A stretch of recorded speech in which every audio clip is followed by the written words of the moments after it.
Last time हम बात कर रहे थे, हमारा जो टॉपिक था वो ये था कि हमारी ज़िंदगी में, हमारी तरजीहात में अल्लाह ताला का क्या मुकाम है। हम बहैसियत मुसलमान अल्लाह का लफ्ज़ अपनी ज़िंदगी में अल्हम्दुलिल्लाह बहुत दफ़ा रोज़ाना भी बोल रहे होते हैं, लेकिन उसमें माइंडफुलनेस नहीं होती। हम बड़े एब्सेंट माइंडेड से होते हैं, हमारी नमाज़ों में भी बहुत एब्सेंट माइंडेडनेस होती है। अगर हम कुरान भी पढ़ रहे हैं तो मोस्टली तो हमें खैर तर्जुमा पता ही नहीं होता कि हम क्या बात कर रहे हैं। तो एक अल्लाह सुब्हानहू व तआला का शऊर होना कि वो क्या ज़ात है, उसका क्या मुकाम है और क्या मुकाम होना चाहिए था हमारी ज़िंदगी में, और क्या मुकाम हमने अल्लाह को दिया हुआ है अपनी ज़िंदगी में, इसके बारे में बात हुई। तो बात ये हुई कि चूँकि जिस तरह हम अपने बच्चों को कहते हैं कि आजकल के बच्चे जो है वो मुँह में सोने का चम्मच लेकर पैदा होते हैं, एंड दे डोंट रियलाइज़, उनको बिल्कुल भी एहसास नहीं है उन नेमतों का, वो नेमतें जिनके लिए हम कभी बचपन में जो है वो कितनी स्ट्रगल, मतलब बचपन से लेके बड़े होने तक एक बहुत स्ट्रगल की ज़िंदगी गुज़ारते आए। और फिर जब वो हमें मिली तो हमें बड़ी कदर थी उन नेमतों की। लेकिन वो आँख खोलते हैं तो घर के बाहर गाड़ी भी खड़ी होती है। अब हम अगर अपने बचपन पे की तरफ ही चले जाएँ, अब से 30 साल पहले भी कहाँ इतनी आम हुआ करती थी गाड़ी, कहाँ हर घर में हुआ करती थी।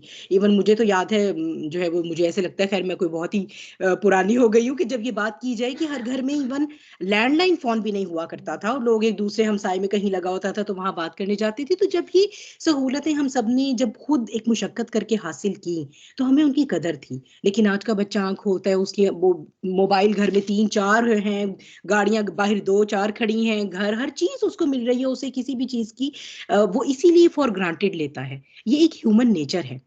यही हमारी भी नेचर है। हमने जब आँख खोली तो हमारे कानों में अज़ान दे दी गई। हमारे घर में ऐसे माँ-बाप थे जो ला इलाहा इल्लल्लाह मुहम्मदुर रसूलुल्लाह पढ़ते थे। हम उन्हें नमाज़ पढ़ते तो देखते ही थे। चलिए अगर दीन नहीं भी था उस तरह से, एक मज़हब तो था इस्लाम। हम रिचुअल्स होते तो देखते थे, ईद ईद आती थी, रमज़ान आता था, हम ज़कात देखते, हम उम्रा हज देखते रहे। तो हमें कभी ये एहसास नहीं हुआ कि एक्चुअली ये जो हम मुसलमान हैं, ये जो हमारा दीन है, ये यहाँ तक पहुँचा कैसे आज हमारे हाथों में।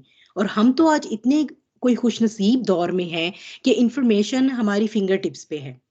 हम अगर चाहें कोई भी चीज़, अब तो मैं कहती हूँ कि कंपैरेटिव स्टडीज़ करना कितना आसान हो गया है। आपको एक ही टॉपिक उठाएँ और उसके ऊपर आप मुख्तलिफ स्कॉलर्स को जो है वो अगर असेस करना चाहते हैं तो आपको कंपैरेटिव स्टडीज़ मिल जाती हैं। फिर आपको जो है वो यूट्यूब पर जो है वो कितने स्कॉलर्स का काम मिल जाता है। इवन अब तो क्लासिकल स्कॉलर्स का काम जो है वो ट्रांसलेटर्स की मदद से जो है वो मुख्तलिफ ज़बानों में, जो कि पहले हमें क्लासिकल अरेबिक से जो बुक्स नहीं ट्रांसलेट हो पाई थी हमारे लिए, अब उनका हम ट्रांसलेशन आज कितनी ज़ुबानों में जो है वो ट्रांसलेटर से कर सकते हैं। उस सारी इल्म को हमारी एक्सेस कितनी आसान है, और हमें ऐसे लगता है कि जैसे हमेशा से ऐसा ही था। इसीलिए तो हम इस दीन को इतना फॉर ग्रांटेड लेते हैं। इसीलिए अभी भी अगर हम देखें तो इतना इल्म तक एक्सेस आसान होने के बावजूद भी हमारे पास टाइम ही नहीं होता अपना दीन सीखने का। हालाँकि अब तो जो है वो उस्ताद कहते हैं ऑनलाइन क्लासें ले लें, घर से ले लें, मतलब घर से भी नहीं निकलना। वरना पहले तो जो इल्म का प्यासा इंसान होता था, वो एक सफ़र तय करके जाया करता था। जैसे ये हमारे जो इमाम हैं अहादीस के, इन्होंने कैसे-कैसे सफ़र किए, सिर्फ़ एक हदीस सुनने के लिए। हज़ारों मील का सफ़र करते थे, हदीस सुनते थे, उसी वक़्त अपनी सवारी पर बैठते थे और वापसी का सफ़र होता था। इस तरह ये इल्म, ये तो अभी मैं उन इमामों की बात बता रही हूँ, लेकिन मैं चाहती हूँ कि आज वो जो हमारे इस दीन हनीफ के इमाम हैं, आज हम थोड़ा-सा उनकी जिद्दोजहद पे गौर करें, तो शायद हमें पता चले कि ये जो हम इतनी लग्ज़री में आज दीन इस्लाम को प्रैक्टिस कर रहे हैं ना, ये लग्ज़री हम तक आई कैसे है? वो क्या मुश्किलात थी जिनसे वो गुज़रे, और वो क्या ज़माना था जिसमें हम इमेजिन भी नहीं कर सकते कि वो जो मुश्किलात होंगी, हम तो उनके बारे में सोच भी नहीं सकते। तो अब जो है वो इसमें जो है वो बात करते हैं कि दीन हनीफ जो है वो हज़रत इब्राहीम अलैहिस्सलाम से लेकर और बअसत मोहम्मदी सल्लल्लाहु अलैहि वसल्लम तक किन-किन मुजाहिदों से गुज़री है, किन-किन मुश्किलात से गुज़री है। तो ये इसमें जो है वो हम देखते हैं कि 10 हिजरी का सन है, और यौम अरफ़ा का मुबारक दिन है, 9 ज़िलहज्जा, और नबी करीम सल्लल्लाहु अलैहि वसल्लम जो है वो अरफ़ा के मैदान में वहाँ पर खुतबा दे रहे हैं। और ये आयत नाज़िल होती हैं कुरान की, जो सूरह माइदा की आयत नंबर 3 है। बाद अऊज़ु बिल्लाह अल-यौमा अकमलतु लकुम दीनकुम व अतममतु अलैकुम निअमती व रदीतु लकुमुल इस्लाम दीना। आज मैंने तुम्हारे लिए तुम्हारा दीन मुकम्मल कर दिया और तुम पर अपनी नेमत पूरी कर दी, और तुम्हारे लिए इस्लाम को दीन के तौर पर पसंद कर लिया। सोचिए कि वो क्या लम्हा होगा, वो क्या घड़ी होगी। अहले यहूद कहते हैं कि ये आयत अगर हमारे लिए नाज़िल हुई होती, ये हमारी किताब में नाजिल हुई होती, ये हमारे नबी पे नाजिल हुई होती, तो हम इस दिन को ईद का दिन बना लेते। क्यों? क्योंकि अल्लाह सुब्हाना ताला फरमाता है कि वो नेमत जो मैंने हजरत आदम अलैहिस्सलाम को भी पैदा करने से पहले इंसानियत के लिए, वो मेरा जो सबसे बड़ा गिफ्ट था ना इंसानियत के लिए, जो मैंने चूज करके रखा हुआ था कि जब वो आएगा, जैसे हम कहते हैं ना कि हमारे घर कभी कोई खास मेहमान आएगा, तो हमने ये गिफ्ट उसके लिए रखा हुआ है। हमने, जैसे हम कहते हैं कि मेरी कोई बहुत प्यारी आएगी, तो ये डायमंड का सेट तो मैंने उसके लिए खरीद के रखा हुआ है। तो ये वो गिफ्ट था जो अल्लाह ताला ने ये हमारे लिए रखा हुआ था इंसानियत के लिए, कि जब मेरे सबसे महबूब नबी आएंगे और ये दीन मैं उनके हाथों पाया तक मील तक पहुंचाऊंगा, तो फिर ये नेमत जो है वो दीन की वो तमाम कर दी जाएगी। और अकमल तू है यहाँ पर, ठीक है, कंप्लीशन नहीं है, उसको जो है परफेक्ट किया गया है, साथ परफेक्शन कर दी गई है उस दीन की। अकमला means the perfect, the most perfect, superlative degree है। तो द मोस्ट परफेक्ट, यानी द मोस्ट परफेक्ट ट्रेजर जो मैंने तुम लोगों के लिए, इंसानियत के लिए जो है रखा था, वो मैंने आज इस यौम अरफा पे, इस 9 ज़ुल्हिज्जा पे, जबकि जो हमें सैयदुल बशर हैं, जबकि वो इस मुकाम पर खड़े हैं, तो ये दीन मैंने आज तुम्हारे लिए मुकम्मल कर दिया। सुभान अल्लाह, वो क्या घड़ी होगी, और तुम्हारे लिए इस्लाम को दीन के तौर पर पसंद कर लिया। लेकिन क्या ये दीन जो है वो हमें उस दिन मिला, या क्या ये सिर्फ नबी करीम सल्लल्लाहु अलैहि वसल्लम की उन 2-3 दहाइयों की मेहनत थी? जब हम कभी सोचते हैं तो हमें शायद ऐसा ही लगता है कि अच्छा, नबी करीम सल्लल्लाहु अलैहि वसल्लम पैदा हुए एक मुशरिक मुआशरे में, और फिर वो 40 के पाँव हुए, तो उन्हें से मतलब उन्हें नबूवत दी गई, और फिर ये कि उन्होंने वो सारी स्ट्रगल्स की, तो उस स्ट्रगल्स के बाद जो है वो ये दीन अल्लाह ताला ने हमारे लिए मुकम्मल किया। ऐसा नहीं था।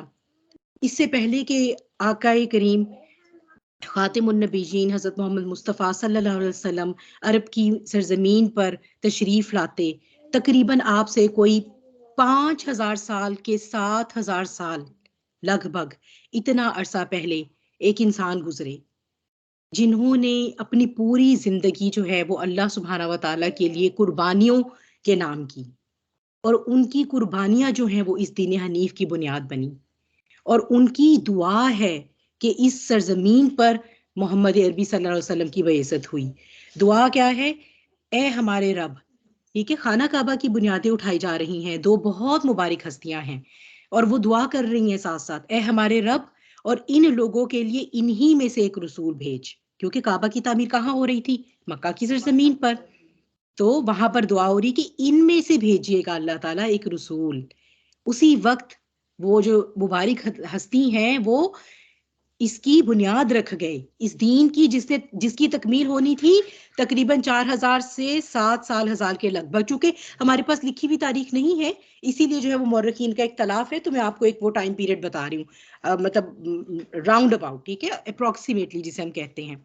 और जो वो रसूल है वो क्या करेगा? वो उनके सामने तेरी आयात तिलावत करे, यानी कि ना सिर्फ वो रसूल होगा, बल्कि उन पर अल्लाह की किताब भी नाजिल की जाएगी, और उन्हें किताब और हिकमत की तालीम देगा। और वो एक ऐसी किताब होगी, और उन्हें पाक करे, तो वो एक ऐसी किताब होगी जिसकी तिलावत करने से उन्हें हिकमत मिलेगी, और उन्हें जो है वो तमाम रहनुमाई मिलेगी जो उन्हें अपनी ज़िंदगी के लिए चाहिए होगी, और वो उन्हें उनकी तमाम नफ़सानी बीमारियों से पाक करने वाली होगी। इसीलिए तो सूरह यूनुस में अल्लाह सुब्हानहू व तआला कुरान पाक के बारे में फरमाते हैं ना कि ये फल यफ़राहू, let them rejoice, let them rejoice for the blessing of Quran, for it is for it is the cure for whatever is in your hearts, for whatever is in your central part of the body। सुदूर, सुदूर कहते हैं central part किसी भी जगह का, सदर मुकाम जैसे हम कहते हैं ना, तो हमारा सदर मुकाम क्या है? हमारा सीना।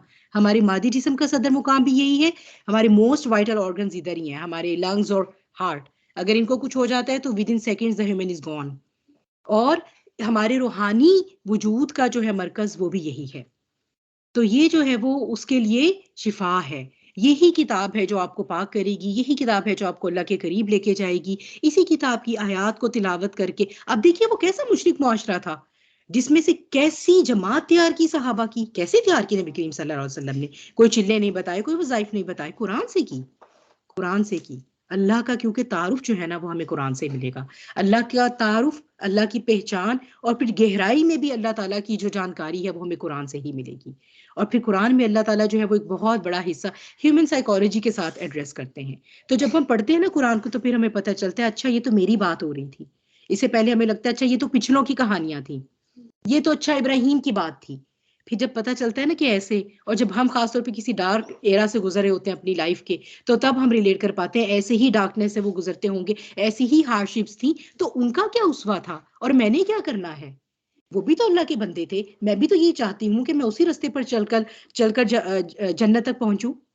तो फिर जो है वो मुझे क्या करना है इस टाइम में, जबकि मेरी जिंदगी में जिद्दोजहद है। तो इस तरह कुरान हमारे साथ जो है वो हमारी डे टू डे लाइफ में रिलेट करता है। तो ये आयात जो यौम अरफा के रोज नाजिल हुई हैं, ये सोने के पानी से लिखे जाने के काबिल आयात जो हैं, ये एक्चुअली जो है, ये आप कहें कि उसका एक नुक्ता उरूज है उस इस दुआए आगाज का। ये जो दुआ जो है वो मुबारक हस्तियां जो है वो कर रही हैं, तो ये मुबारक हस्ती जो है वो है कौन। हमारे पास जो है वो सैयदना इब्राहीम अलैहिस्सलाम जो हैं, ये वो मुबारक हस्ती हैं जिनकी दुआ का समरा है कि इस बाबरकत ज़मीन पर ना सिर्फ अल्लाह सुब्हानहू व तआला ने रहमतुल आलमीन मोहसन इंसानियत नबी करीम सल्लल्लाहु अलैहि वसल्लम को आखिरी नबी बनाकर भेजा, बल्कि ऐसी बंजर और बेआबान ज़मीन को ऐसा, उनकी ये उन्हीं की दुआ है ना कि अल्लाह ताला इसे जो है वो क्या बना दे, हादा बलदन आमना, इसे अमीना, इसे जो है वो अमन वाला शहर बना दे, और फिर यहाँ के जो रहने वाले हैं उन्हें किसी भी तरह समरात की और रिस्क की कमी ना हो। ये तो अब लेटेस्ट टेक्नोलॉजी आई है और डिफरेंट जो है वो दुनिया के इलाकों से मुख्तलिफ मट्टी और रेत इस तरह की लाई गई है जिसके अंदर फर्टाइल क्वालिटीज हैं। अदरवाइज अरब की अपनी जो नेटिव लैंड है that is a barren land, वो बैरन है, वो फर्टाइल नहीं है। उसके बावजूद आप देखिए कि अल्लाह ने वहां पर रिस्क की कमी नहीं की सैयदना इब्राहिम अलैहिस्सलाम की दुआ के बाद से। तो ये जो है ये उनकी दुआओं का समर था। लेकिन उस मुकाम तक पहुंचना कि आपकी दुआ जो है वो क़यामत तक के लिए कबूल हो जाए, आखिर उस मुकाम तक आप पहुंचे कैसे? तो ये जो है ना वो हमें जो है वो थोड़ी-सी उनकी जिद्दोजहद हम देखेंगे तो उससे हमें अंदाज़ा होगा और इससे हमें पता चलेगा कि कैसे जो है वो दीन हमारा उसकी बुनियाद रखी गई थी। तो थोड़ा-सा सैयदना इब्राहीम अलैहिस्सलाम की फ़ज़ीलत पर चंद जुमले। आपके जो है वो मुख्तलिफ अलक़ाब हैं, लेकिन ये कि खलीलुल्लाह जो बहुत मशहूर है उसमें से, और अबुल अंबिया, आपके बाद से, क्योंकि अंबिया का सिलसिला आप ही की नस्ल में रहा। आपके बाद से और किसी और नस्ल की तरफ, आपसे पहले जो अंबिया आते थे, एक ही वक़्त में अल्लाह सुब्हानहू व तआला ने दुनिया में मुख्तलिफ मकामात पर मुख्तलिफ अंबिया भेजे होते थे, जो मुख्तलिफ नस्लों से आ रहे होते थे। लेकिन जब आप भेजे गए, तो आपके बाद एक्सक्लूसिवली जो सिलसिला जो शजरा नसब है अंबिया का, वो आपकी ज़ात से चला। तो इसलिए आपको अबुल अंबिया कहा जाता है। और खलीलुल्लाह तो अल्लाह सुब्हानहू व तआला कुरान में जो है सूरह निसा की ये आयत नंबर 125 के आखिर में अल्लाह सुब्हानहू व तआला जो कहते हैं कि और अल्लाह ने इब्राहिम को अपना खास दोस्त बनाया था, इब्राहीमा खलीला। तो कितना बड़ा एजाज है। आप देखिए कुरान एक ऐसी किताब है कि जो पीछे के वाकयात की पूरी डिटेल कैप्चर नहीं करती, और अल्लाह सुब्हानहू व तआला ने इसमें 1,24,000 में से सारे अंबिया का नाम भी नहीं इवन मेंशन किया। कुछ अंबिया का नाम आया है और उन अंबिया की भी पूरी लाइफ हिस्ट्री नहीं आई, उनके बारे में भी वो बातें। तो जो लफ्ज़ या जो बात कुरान में अल्लाह सुब्हानहू व तआला ने मेंशन फरमाई है, इसका मतलब है कि वो बहुत ही कोई गैर मामूली अहमियत की हामिल बात है। तो ये जो अल्लाह ताला बताते हैं ना कि इब्राहिम मेरे खलील, और खलील ऐसे दोस्त को कहा जाता है जो सिर्फ एक ही होता है। जैसे नबी करीम सल्लल्लाहु अलैहि वसल्लम ने फरमाया ना कि अबू बकर, अगर मैंने दुनिया में से किसी को अपना खलील चुनना होता तो मैं आपको चुनता, लेकिन मैंने अल्लाह को अपना खलील चुन लिया। और सोचिए वो इंसान जिसे अल्लाह ने अपना खलील चुना हो, हम कॉम्प्रिहेंड भी नहीं कर सकते उनके मर्तबे को। लेकिन ये मर्तबा ऐसे नहीं आता, ये मर्तबा आता है कुर्बानी के साथ। तो इसमें जो है वो ये हम देखते हैं कि दीनी हनीफ जो है वो, क्योंकि इस आयत में भी आप देखिए तो इब्राहीमा हनीफा, उनकी जो सिफ़त है ना इब्राहीम अलैहिस्सलाम की, जो हम दुआ भी पढ़ते हैं एक अपने सुबह और शाम के अस्कार में, जो है ना वो क्या है, अस्बहाना अला फितरतिल इस्लामी व अला कलिमतिल इखलासी व अला दीनी नबिय्यिना मुहम्मदिन व अला मिल्लति इब्राहीम हनीफ़म मुस्लिम व मा काना मिनल मुशरिमीन। इब्राहीम हनीफा, ये इब्राहीम अलैहिस्सलाम की सिफ़त है हनीफ। थोड़ा-सा मैं हनीफ को आपके लिए जो है वो यहाँ पर कर देती हूँ इलैबोरेट, कि हनीफ का वैसे अगर आप लुग़वी मतलब देखें, ग्रामेटिकल मीनिंग देखें, तो इसका मतलब होता है एक तरफ को झुक जाना, एक तरफ को हट जाना, एक साइड को हो जाना। तो था क्या एक्चुअली उस वक़्त सीन क्या था ज़मीन पर? ऐसा सीन था कि कोई भी मुआहिद नहीं था। तौहीद ख़त्म हो चुकी हुई थी। शिर्क था, प्योरली शिर्क था। जैसे नबी करीम सल्लल्लाहु अलैहि वसल्लम मक्का भेजे गए थे ना, वहाँ तो फिर मक्का में तो फिर जो है वो कुछ लोग थे जो बुत परस्ती नहीं किया करते थे। उन्हें पता नहीं था वैसे कि हम क्या शरीयत किस तरह इबादत करें, लेकिन बहरहाल वो बुतों की पूजा नहीं करते थे। हज़रत इब्राहीम अलैहिस्सलाम को जब दुनिया पर भेजा गया, तो ये दुनिया पर सिर्फ़ शिर्क था उस वक़्त। तो गालिबन कुछ ऐसा महसूस होता है कि जैसे हज़रत नूह अलैहिस्सलाम को गुज़रे काफ़ी वक़्त गुज़र चुका था, और वैसे भी हज़रत नूह अलैहिस्सलाम के बाद जब तूफ़ान नूह आया और जो मोमिनीन भी सर्वाइव किए थे आपके साथ, उन्हीं से आगे नस्ल चली, यानी एक दफ़ा फिर से तौहीद वाले रह गए थे, तौहीद परस्त रह गए थे। लेकिन ऐसे ही ग्रेजुअली होते-होते, जैसे हज़रत आदम अलैहिस्सलाम के तकरीबन कहा जाता है लगभग कोई 10 सदियों के बाद, यानी 1000 साल के बाद जो है वो शिर्क आना शुरू हुआ था। तो इसी तरह हज़रत नूह अलैहिस्सलाम के भी चले जाने के काफ़ी सदियों के बाद दोबारा से शिर्क जो है वो शुरू हो चुका था। तो जब हज़रत इब्राहीम अलैहिस्सलाम आए हैं, तो ऐसा माहौल था कि सिर्फ़ और सिर्फ़ शिर्क था। कोई भी मौहद नहीं था, कहीं भी तौहीद नहीं थी। अल्लाह का कॉन्सेप्ट था, तौहीद नहीं थी। इसीलिए जब हज़रत इब्राहीम अलैहिस्सलाम ने आकर ये कहा, ये कहना शुरू किया कि ये तुम लोग किनकी इबादत करते हो, या ये तो इबादत के लायक नहीं है, और ये कि भई ये तो सिर्फ़ एक अल्लाह रब्बुल आलमीन है। तो आप उस वक़्त क्या हुआ, अगर हम बाय डेफिनेशन देखें, बाय ग्रामेटिकल डेफिनेशन, तो आप एक तरफ को हट गए, आप डिविएट कर गए उन तमाम मज़ाहिब से जो उस वक़्त, यानी उस वक़्त जो शिर्क परस्ती की जितनी भी शक्लें थी, उन सब से आपने अपने आप को अलहदा कर लिया। तो ये कहा जाता है, हनीफ कहते हैं उस इंसान को जो बुत परस्ती की, शिर्क परस्ती की किसी भी फॉर्म से अपने आप को अलहदा करके खालिस सिर्फ एक अल्लाह की तौहीद पर कायम हो जाए। और दीन हनीफ फिर क्या हुआ, जाहिर सी बात है, ये वो दीन है, ये दीन इस्लाम है जो किसी भी कजी और कमी से और टेढ़पन से पाक है, क्योंकि अल्लाह ताला ने तो इसे अकमल कर दिया हमारे लिए, तो इसमें कैसे कोई टेढ़ हो सकती है। तो ये वो दीन है। तो ये दीन हनीफ है, जिन्हें जो हज़रत इब्राहीम अलैहिस्सलाम का जो लक़ब है हनीफ, उसकी मुनासबत से ये जो हमारा दीन इस्लाम है, इसे हम दीन हनीफ भी कहते हैं। क्यों? क्योंकि इस्लाम is a distinguished Deen. It's a very distinguished. आप आज भी देखिए कि अगर आप इस्लाम पे आप दूसरों से बहुत मुख्तलिफ नजर आएंगे। यही तो प्रॉब्लम है आज के जो आका हैं, उन्हें क्या प्रॉब्लम है, यही प्रॉब्लम है ना कि आप मुख्तलिफ क्यों दिखते हैं, आप दिखने से ही क्यों पहचाने जाते हैं कि आप मुसलमान हैं। यही तो वो चाहती हैं कि आप सब मर्ज हो जाएं उस एक सोसाइटल नॉर्म में जो उन्होंने सेट किए हैं अकॉर्डिंग टू तागूत। ठीक है ना, वो चाहते हैं सभी लोग आधे नंगे हों या पूरे नंगे हों, सभी लोग इमोडेस्ट नजर आए। ये मुसलमान क्यों अपने आप को पूरा कवर करता है। तो देखिए, जैसे जब जब हम तागूत को छोड़ के और इब्राहीम अलैहिस्सलाम का उसवा फॉलो करेंगे, तब तब हम दीन हनीफ को फॉलो करेंगे। हम अपने आप को जब जब भी अलहदा करेंगे एक मेन स्ट्रीम से और एक डिस्टिंग्विश रास्ता अपनाएंगे इस्लाम का, तो इसका मतलब है कि हम दीन हनीफ को अपनी ट्रू सेंस में फॉलो कर रहे हैं। तो इस जो है वो आपके बाद जैसे बात हो रही थी, आप अबुल अंबिया हैं, आपको अल्लाह सुब्हानहू व तआला ने हज़रत इस्माईल और हज़रत इसहाक अलैहिमुस्सलाम जो है वो औलादे नवाजी, और वहाँ से फिर आगे जो है वो अंबिया का सिलसिला चला, एक्सक्लूसिवली आपकी जनरेशन में रहा। कुरान पाक में 25 आयात में आपका तज़किरा है, और 69 69 मकामात पर जो है वो आपका किस्सा बयान हुआ है। हज़रत मूसा अलैहिस्सलाम के बाद सबसे ज़्यादा जिन नबी का तज़किरा हुआ है कुरान में, वो हज़रत इब्राहीम अलैहिस्सलाम ही हैं। आप तौहीद का एक सिंबल है कुरान में, एक सिंबल है कुरान में तौहीद का, यानी एक सिनोनिमस है। तौहीद इज इक्वल टू इब्राहीम अलैहिस्सलाम। जब भी कभी तौहीद का मैसेज, तौहीद का एसेंस आएगा, इब्राहीम अलैहिस्सलाम का नाम आएगा, क्योंकि जाहिर सी बात है, on the face of the शिर्क आपने ही तौहीद कायम की थी, आप अकेले मौहिद थे। तो ये जो है वो आपको जो है वो ये आप हैं जो इस दीन हनीफ की बुनियाद रखने वाले हैं। अच्छा, फिर उसके बाद जो है वो हम देखते हैं कि जिद्दोजहद इब्राहीमी जो शुरू हुई है, उसमें जो है वो हम देखते हैं कि 3 तरह का शिर्क था उस वक़्त दुनिया में, ठीक है? 3 तरह का शिर्क जो है वो, उसमें एक तो सितारा परस्ती का शिर्क था, बुत परस्ती का शिर्क था, और आबा परस्ती का शिर्क था। देखिए, शिर्क की जो सबसे पहली शक्ल शुरू हुई थी वो आबा परस्ती थी।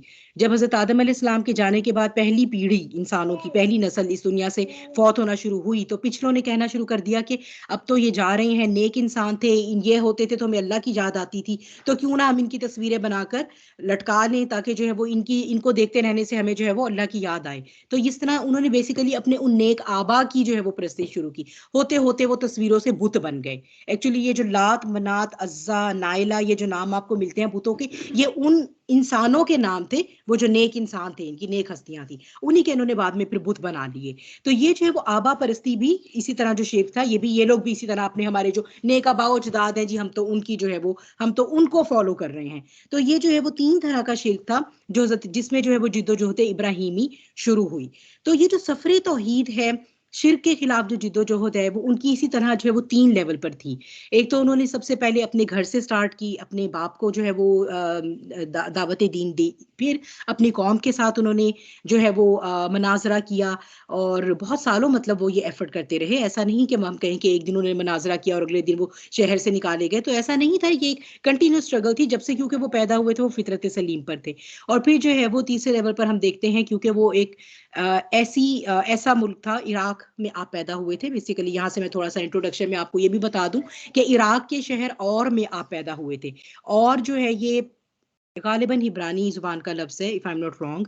अगर मैं रॉन्ग हूं तो अल्लाह ताला माफ करे। तो इसका मीनिंग है शहर। जैसे हम मदीना कहते हैं ना, अरेबिक में मदीने का लिटरल मतलब है शहर। तो और भी जो है वो उस वक्त की जो जुबान थी उसमें शहर को कहा जाता था। तो ये और के इलाके में इराक में पैदा हुए। इराक के बारे में मैं आपको यहाँ पे एक और दिलचस्प बात बता देती हूँ। It is one of the most ancient civilisations on the earth. कहा जाता है कि ह्यूमन लाइफ यहीं से शुरू हुई है। अल्लाह आलम, ठीक है, ये हम, मैं ये नहीं कह रही कि आप 100% इस पर यकीन करें। This is just for the sake of interest. जो भी आप कह लें जियोलॉजिस्ट, हिस्टोरियंस होते हैं, वो जमीन के वो जो भी सैंपल लेते हैं ना, या जो भी उन्हें मिलता है जमीन से, उससे बेसिकली कैलकुलेट करते हैं as while going back in the era. तो वो उन्होंने ये बताया है कि सबसे एंशियंट अगर हमें ह्यूमन लाइफ के आसार मिले हैं तो वो ये रीजन है दुनिया का, और यहीं से। और ये बाबुल उस वक्त जो है वो कहलाया करता था, इसका जो दारुल हुकूमत होता था इराक का। तो इराक के शहर और में आप पैदा हुए थे। और आपने जो जो है वो, फिर वो उस वक्त का जो बादशाह होता था उसका टाइटल होता था निमरूद, नाम नहीं टाइटल। जैसे हम कहते हैं ना हमारा मुल्क का वजीर आजम है, हम टाइटल क्या रखते हैं, प्रेसिडेंट है, प्राइम मिनिस्टर है, नाम तो उसका अपना ही होगा जो है, लेकिन वो जो भी इलेक्ट हुआ है अब ये चेयरमैन ऑफ द हाउस है, ठीक है, या ये जो है ये सेनेटर है। तो ये इस तरह का जो टाइटल था उसे निमरूद कहा जाता था।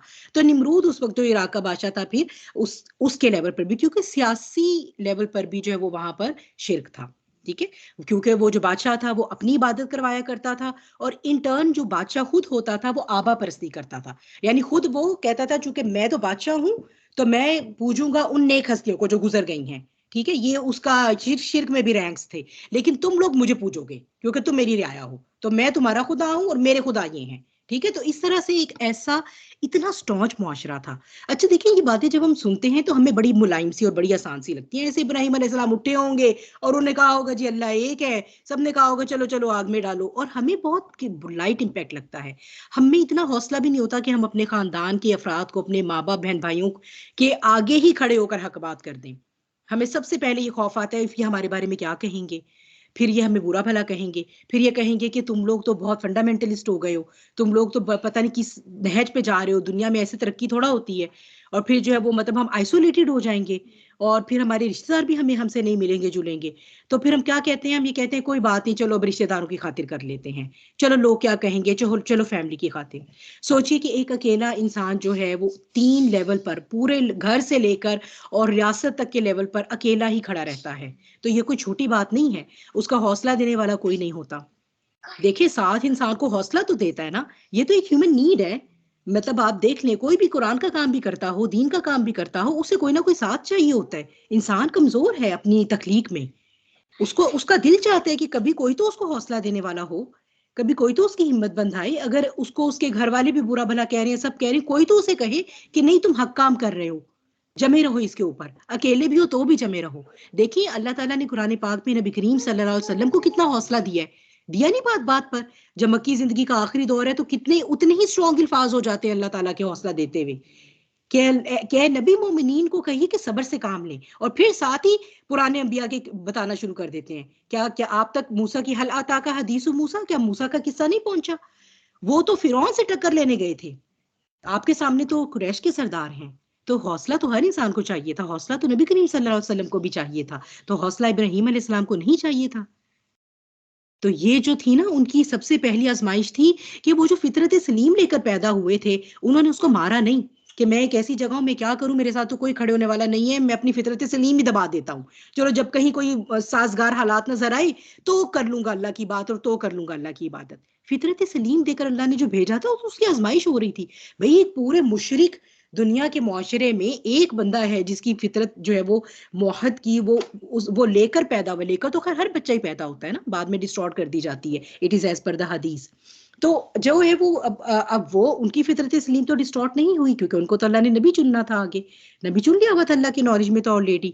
तो हमने बिलाशुबा इससे पहले भी हमने इब्राहिम को उसकी दानाई दी थी। सूरह अंबिया की जो है वो आया 51 से 56 में जिक्र हो रहा है कि अल्लाह सुब्हानहू व तआला ने आपको रुश्त देकर भेजा था, ठीक है, जिसे मैंने यहाँ पर रेड से हाईलाइट किया है।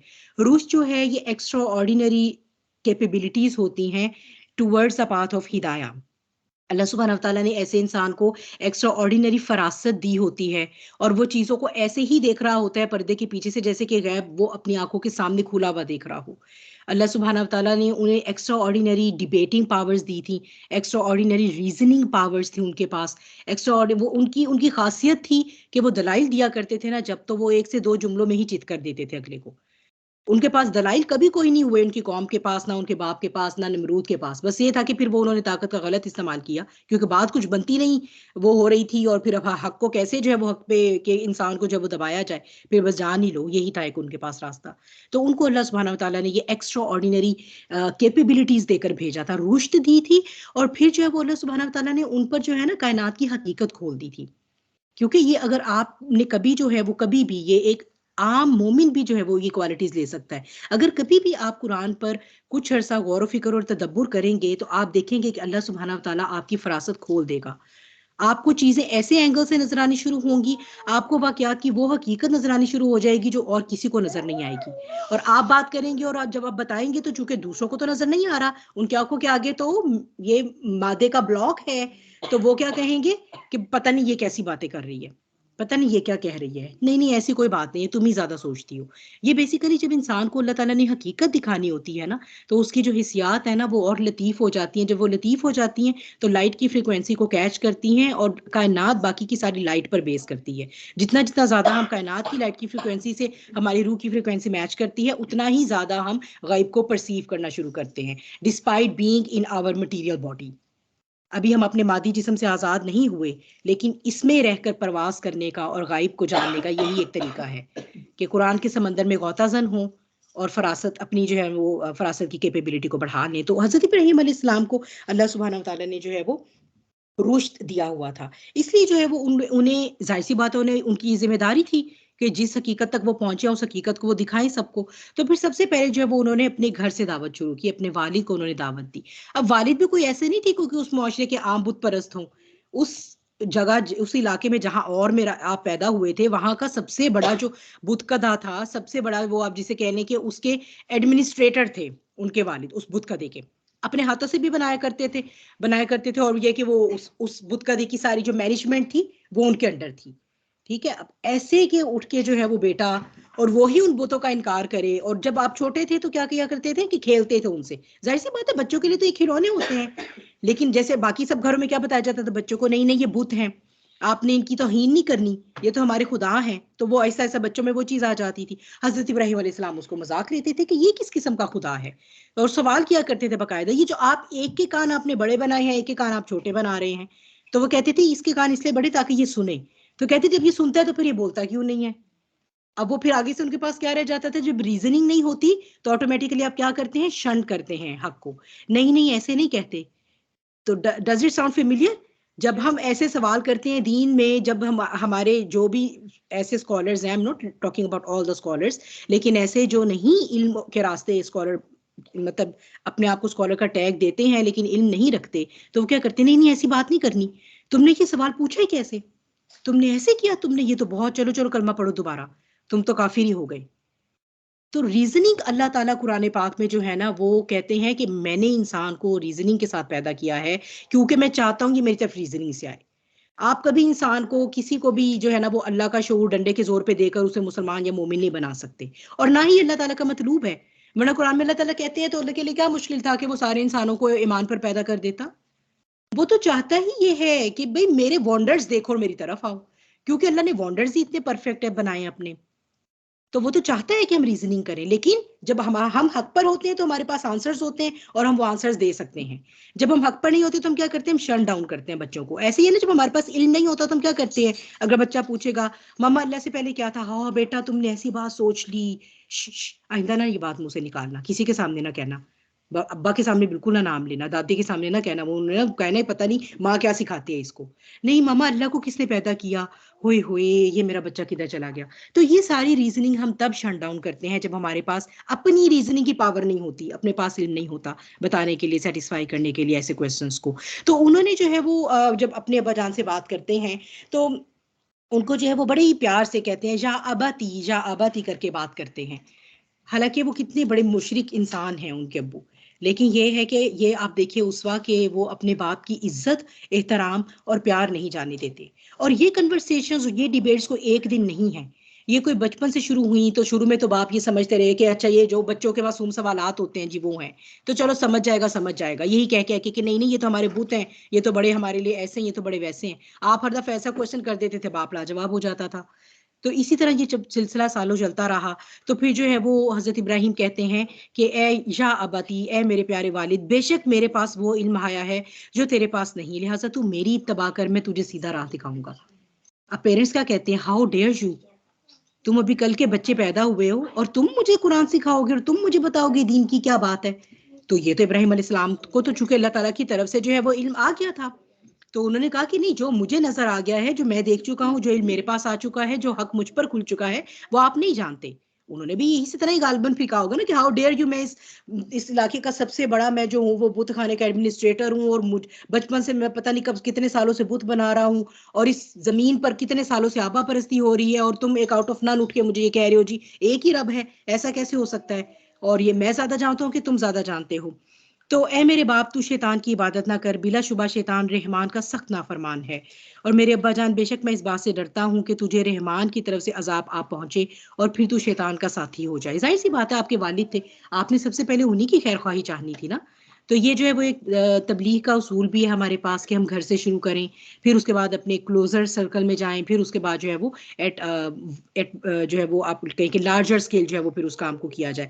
तो आपने जो है ये वालिद को जब दावत देनी शुरू की, लेकिन फिर ये था कि ये जो रोज रोज की डिबेट थी, और अब आप बड़े हो रहे थे, टीनेज में आ रहे थे, या जो भी आपकी एज थी, बहरहाल अब आप अपनी जो है वो जवानी की तरफ थे, तो अब जो है वो उनका बाप कहने लगा, "है इब्राहिम, क्या तू मेरे माबूदों से मुंह फेरे हुए?" यानी एक हद तक तो उम्मीद थी ना कि चलो टीन एज में जाएगा, बड़ा होगा, समझ जाएगा, संभल जाएगा, मान जाएगा किसी वक्त पे जाके। या जैसे माँ बाप ब्लैकमेलिंग भी कर लेते, इमोशनल सारे हरबे वगैरह आजमा लिए।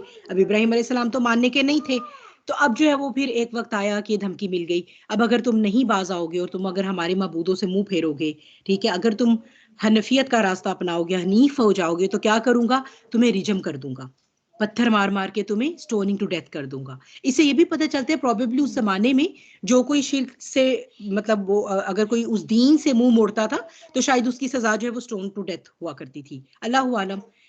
और तू अरसा दराज के लिए मुझे छोड़ दे, यानी अब आग कर दिया कि घर से निकल जाओ, ठीक है, या तो ये कि तुम अब चले जाओ, या फिर ये कि मैं तुम्हें रिजम कर दूंगा। और चूंकि बाप थे तो उनका दिल यही था कि मैं चलो मारूं तो ना, तो इसलिए घर से निकाल दिया कि चलो जहां तो सलामत रहे, इब्राहिम की जिंदगी तो रहे, बस तुम चले जाओ, मुझे शक्ल ना दिखाना अपनी अब। आग कर दिया। तो सबसे पहली क्या कुर्बानी हुई है, अपनी फितरत सलीम की आजमाइश के सिलसिले में घर छोड़ना पड़ा, ठीक है, घर छोड़ना पड़ा। लेकिन ये कि, और ये हमें छोटी बातें लगती हैं, आज हम अगर फ़लस्तीन में बैठे किसी से पूछें कि घर छोड़ने का क्या मतलब है, जो 5 मिनट पहले घर की छत के नीचे ऐसे जैसे हम बैठे हैं, तो 5 मिनट के बाद बम गिर गया, या उन्हें कह दिया गया, नोटिस दे दिया गया कि निकल जाओ इस घर से, क्या सामान वो ले लेंगे अपने साथ, कितने दिनों का रिस्क जो है वो ज़ख़ीरा करके ले जा सकेंगे? तो ये तकलीफ तो वही जानता है, जिसको जो है वो, जिसे कहते हैं ना कि फ़ौरन चश्मे ज़दन में जो है वो होमलेस कर दिया जाए। तो ये हो जाए, एक तो होता है ना कि चलो इंसान ग्रेजुअली गरीब हुआ, सास से उसके बिके, ये हुआ वो हुआ, और वो एक ग्रेजुअल, एक जो चश्मे जदन में होमलेस हो जाना, हम इसकी तकलीफ कॉम्प्रीहेंड नहीं कर सकते। तो ये बात है कि सबसे पहली जो ये आजमाइश, लेकिन हजरत इब्राहिम अलैहिस्सलाम जो है वो उसके बाद अपनी कौम को दावत देते हैं, ठीक है, अब घर से तो निकाले गए, तो उसके बाद जो है वो, लेकिन अपनी दावत का सिलसिला उन्होंने नहीं रोका। तो वो रोक, फिर वो कौम को कहते हैं कि जो है वो अपने बाप और कौम यानी दोनों को एड्रेस कर रहे हैं कि तुम क्या पूछते हो? तो वो कहने लगे कि हम बुत पूछते हैं, और बस हम इन्हीं के सामने फिर इत्तेकाफ में बैठ जाते हैं। आकिफून का वर्ड, आकिफीन का वर्ड है, इसी से इत्तेकाफ होता है, जो हम नहीं बैठ जाते अलग थलग हो गए अल्लाह के आगे, तो उसी तरह वो भी अलग थलग होके उन्हीं बुतों के आगे बैठ जाते थे। तो इब्राहिम अलैहिस्सलाम अब उनको रीजनिंग दे रहे हैं, कहते हैं जब तुम सुनते हो, क्या वो तुम्हें सुनते हैं जब तुम उन्हें पुकारते हो, या वो तुम्हें नफा देते हैं या नुकसान पहुंचाते हैं? तो लेकिन अब उनके पास इस रीजनिंग का तो कोई जवाब नहीं है। जाहिर सी बात है, एक बुत जो है वो तो इस तरह की कोई, इवन एक इंसान किसी इंसान को कोई फायदा नहीं दे सकता, कोई नुकसान नहीं पहुंचा सकता। ऐसा ही, हालांकि इंसान तो खुद चल भी सकता है, मैं कहती हूँ एक इंसान अपना फायदा नहीं कर सकता। अगर अल्लाह ताला हमसे हमारी टांगे ले ले तो हम चल के अपनी हाजत रफा के लिए नहीं जा सकेंगे। बहुत सी दफा हम जिंदगी में किसी की मदद करना चाहते हैं, हमारे हालात ऐसे हो जाते हैं हम कर नहीं पाते। इंसान कितना बेबस है, कुछ आके वो बूते जिनको वैसे इंसान ने खुद अपने हाथों से बनाया हो, अब उनके पास जवाब तो कोई नहीं होता था। सिर्फ क्या होता था, भाई हमने तो यही सब कुछ होते देखा है, तो हम नहीं इस तरीके से हटने वाले, कन्विंस हो जाया करते थे, दिल के अंदर बात उतर जाती थी, मानते नहीं थे। क्यों? क्योंकि बातिल को छोड़ के हक को अपनाने के लिए ना बड़ी स्ट्रॉन्ग कन्विक्शन चाहिए होती है।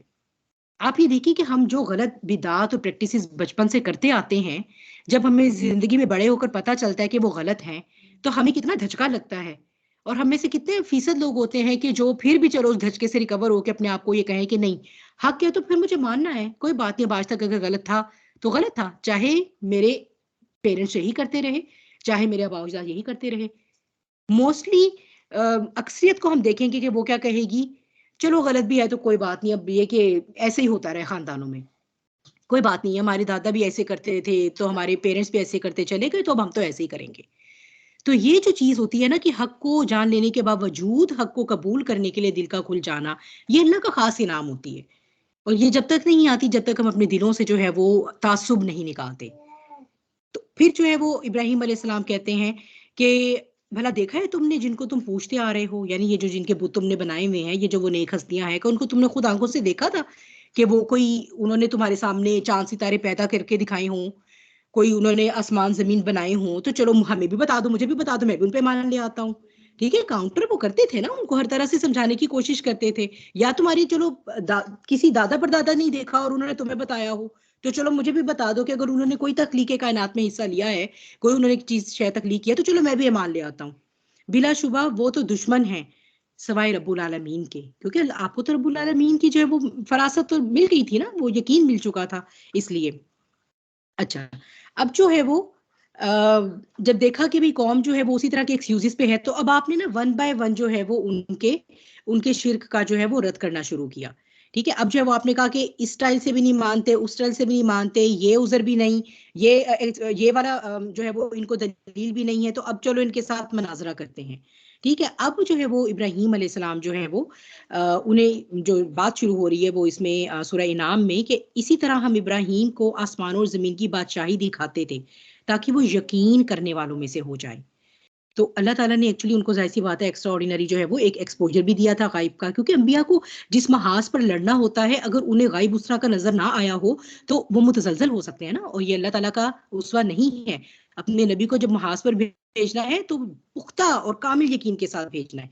अब आप तो जानते थे, लेकिन आपने कहा for the sake of argument तरीका बदल के देखता हूँ, अपनी ही कौम के साथ जो है वो मैं इनको कहता हूँ, अच्छा अच्छा इसको मबूद मानते हो तुम, कौन है, सितारा है तुम्हारा रब, चलो ठीक है, let's take it for the sake of argument, नहीं हम कहते हैं कि चलो ठीक है भाई, let's take your point of view as a right one. ठीक है, let's take your point of view as a correct one. Okay, let's accept कि ये सितारा जो है ये रब है। अच्छा, रब की का तसव्वुर जो है वो हमेशा इंसानियत के जहन में ऐसा रहा है कि परफेक्शन, परफेक्शन वाला, जैसे ही उसमें कहीं से भी कोई इम्परफेक्शन आएगी ना, वो रब नहीं हो सकता। ठीक है, तो अब इब्राहिम अलैहिस्सलाम कहते हैं हाँ ये सितारा तो वाकई बड़ा रोशन है, तो तुम अच्छा इसको अपना रब मानते हो, चलो भी देखते हैं इस रब को भी।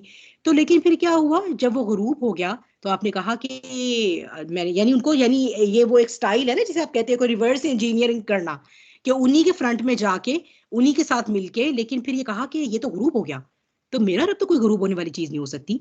यानी मैंने तुम्हारे साथ मिलकर उस चीज को रब कंसीडर करने के लिए तुम्हारा साथ दिया, थोड़ी देर के लिए मैं तुम्हारी सफ में आया, लेकिन ये कि मैं तो रब को एक परफेक्ट एंटिटी मानता हूं।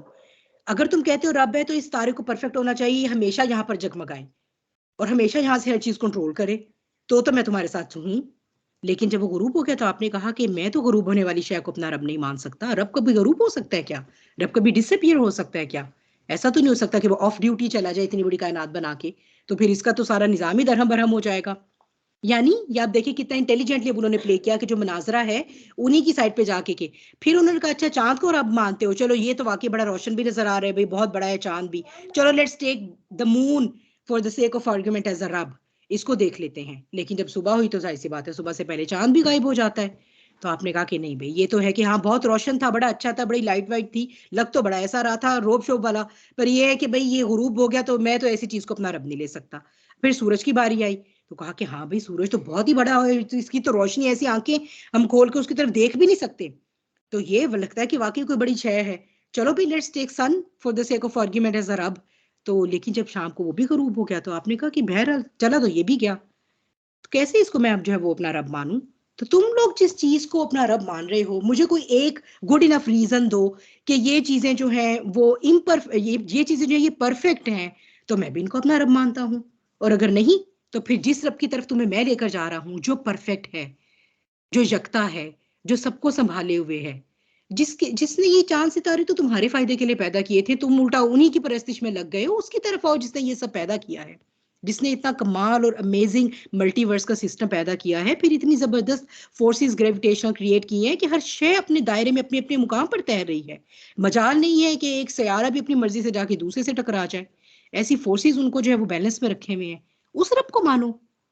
तो लेकिन ये है कि जाहिर सी बात है कि जो है वो लोग तो आर्ग्यूमेंट, अगर वो दलील पे चलने वाले होते, रीजनिंग पे चलने वाले होते, तो बहुत पहले ही मान जाते। तो फिर इब्राहिम अलैहिस्सलाम ने तो यही कहा, बाद आऊज़ु बिल्लाह इन्नी वज्जहतु वजही लिल्लज़ी फतरस समावाति वल अर्दा हनीफम वमा अना मिनल मुशरिकीन। जब जब भी शिर्क से बेजारी का इजहार आया है, इब्राहिम अलैहिस्सलाम का जिक्र आया है, साथ ही टर्म हनीफ इस्तेमाल हुई है कि वो सेपरेट हो गए, उन्होंने अपने आप को अलहदा कर दिया, उस शिर्क से अलहदा रास्ता अपना लिया।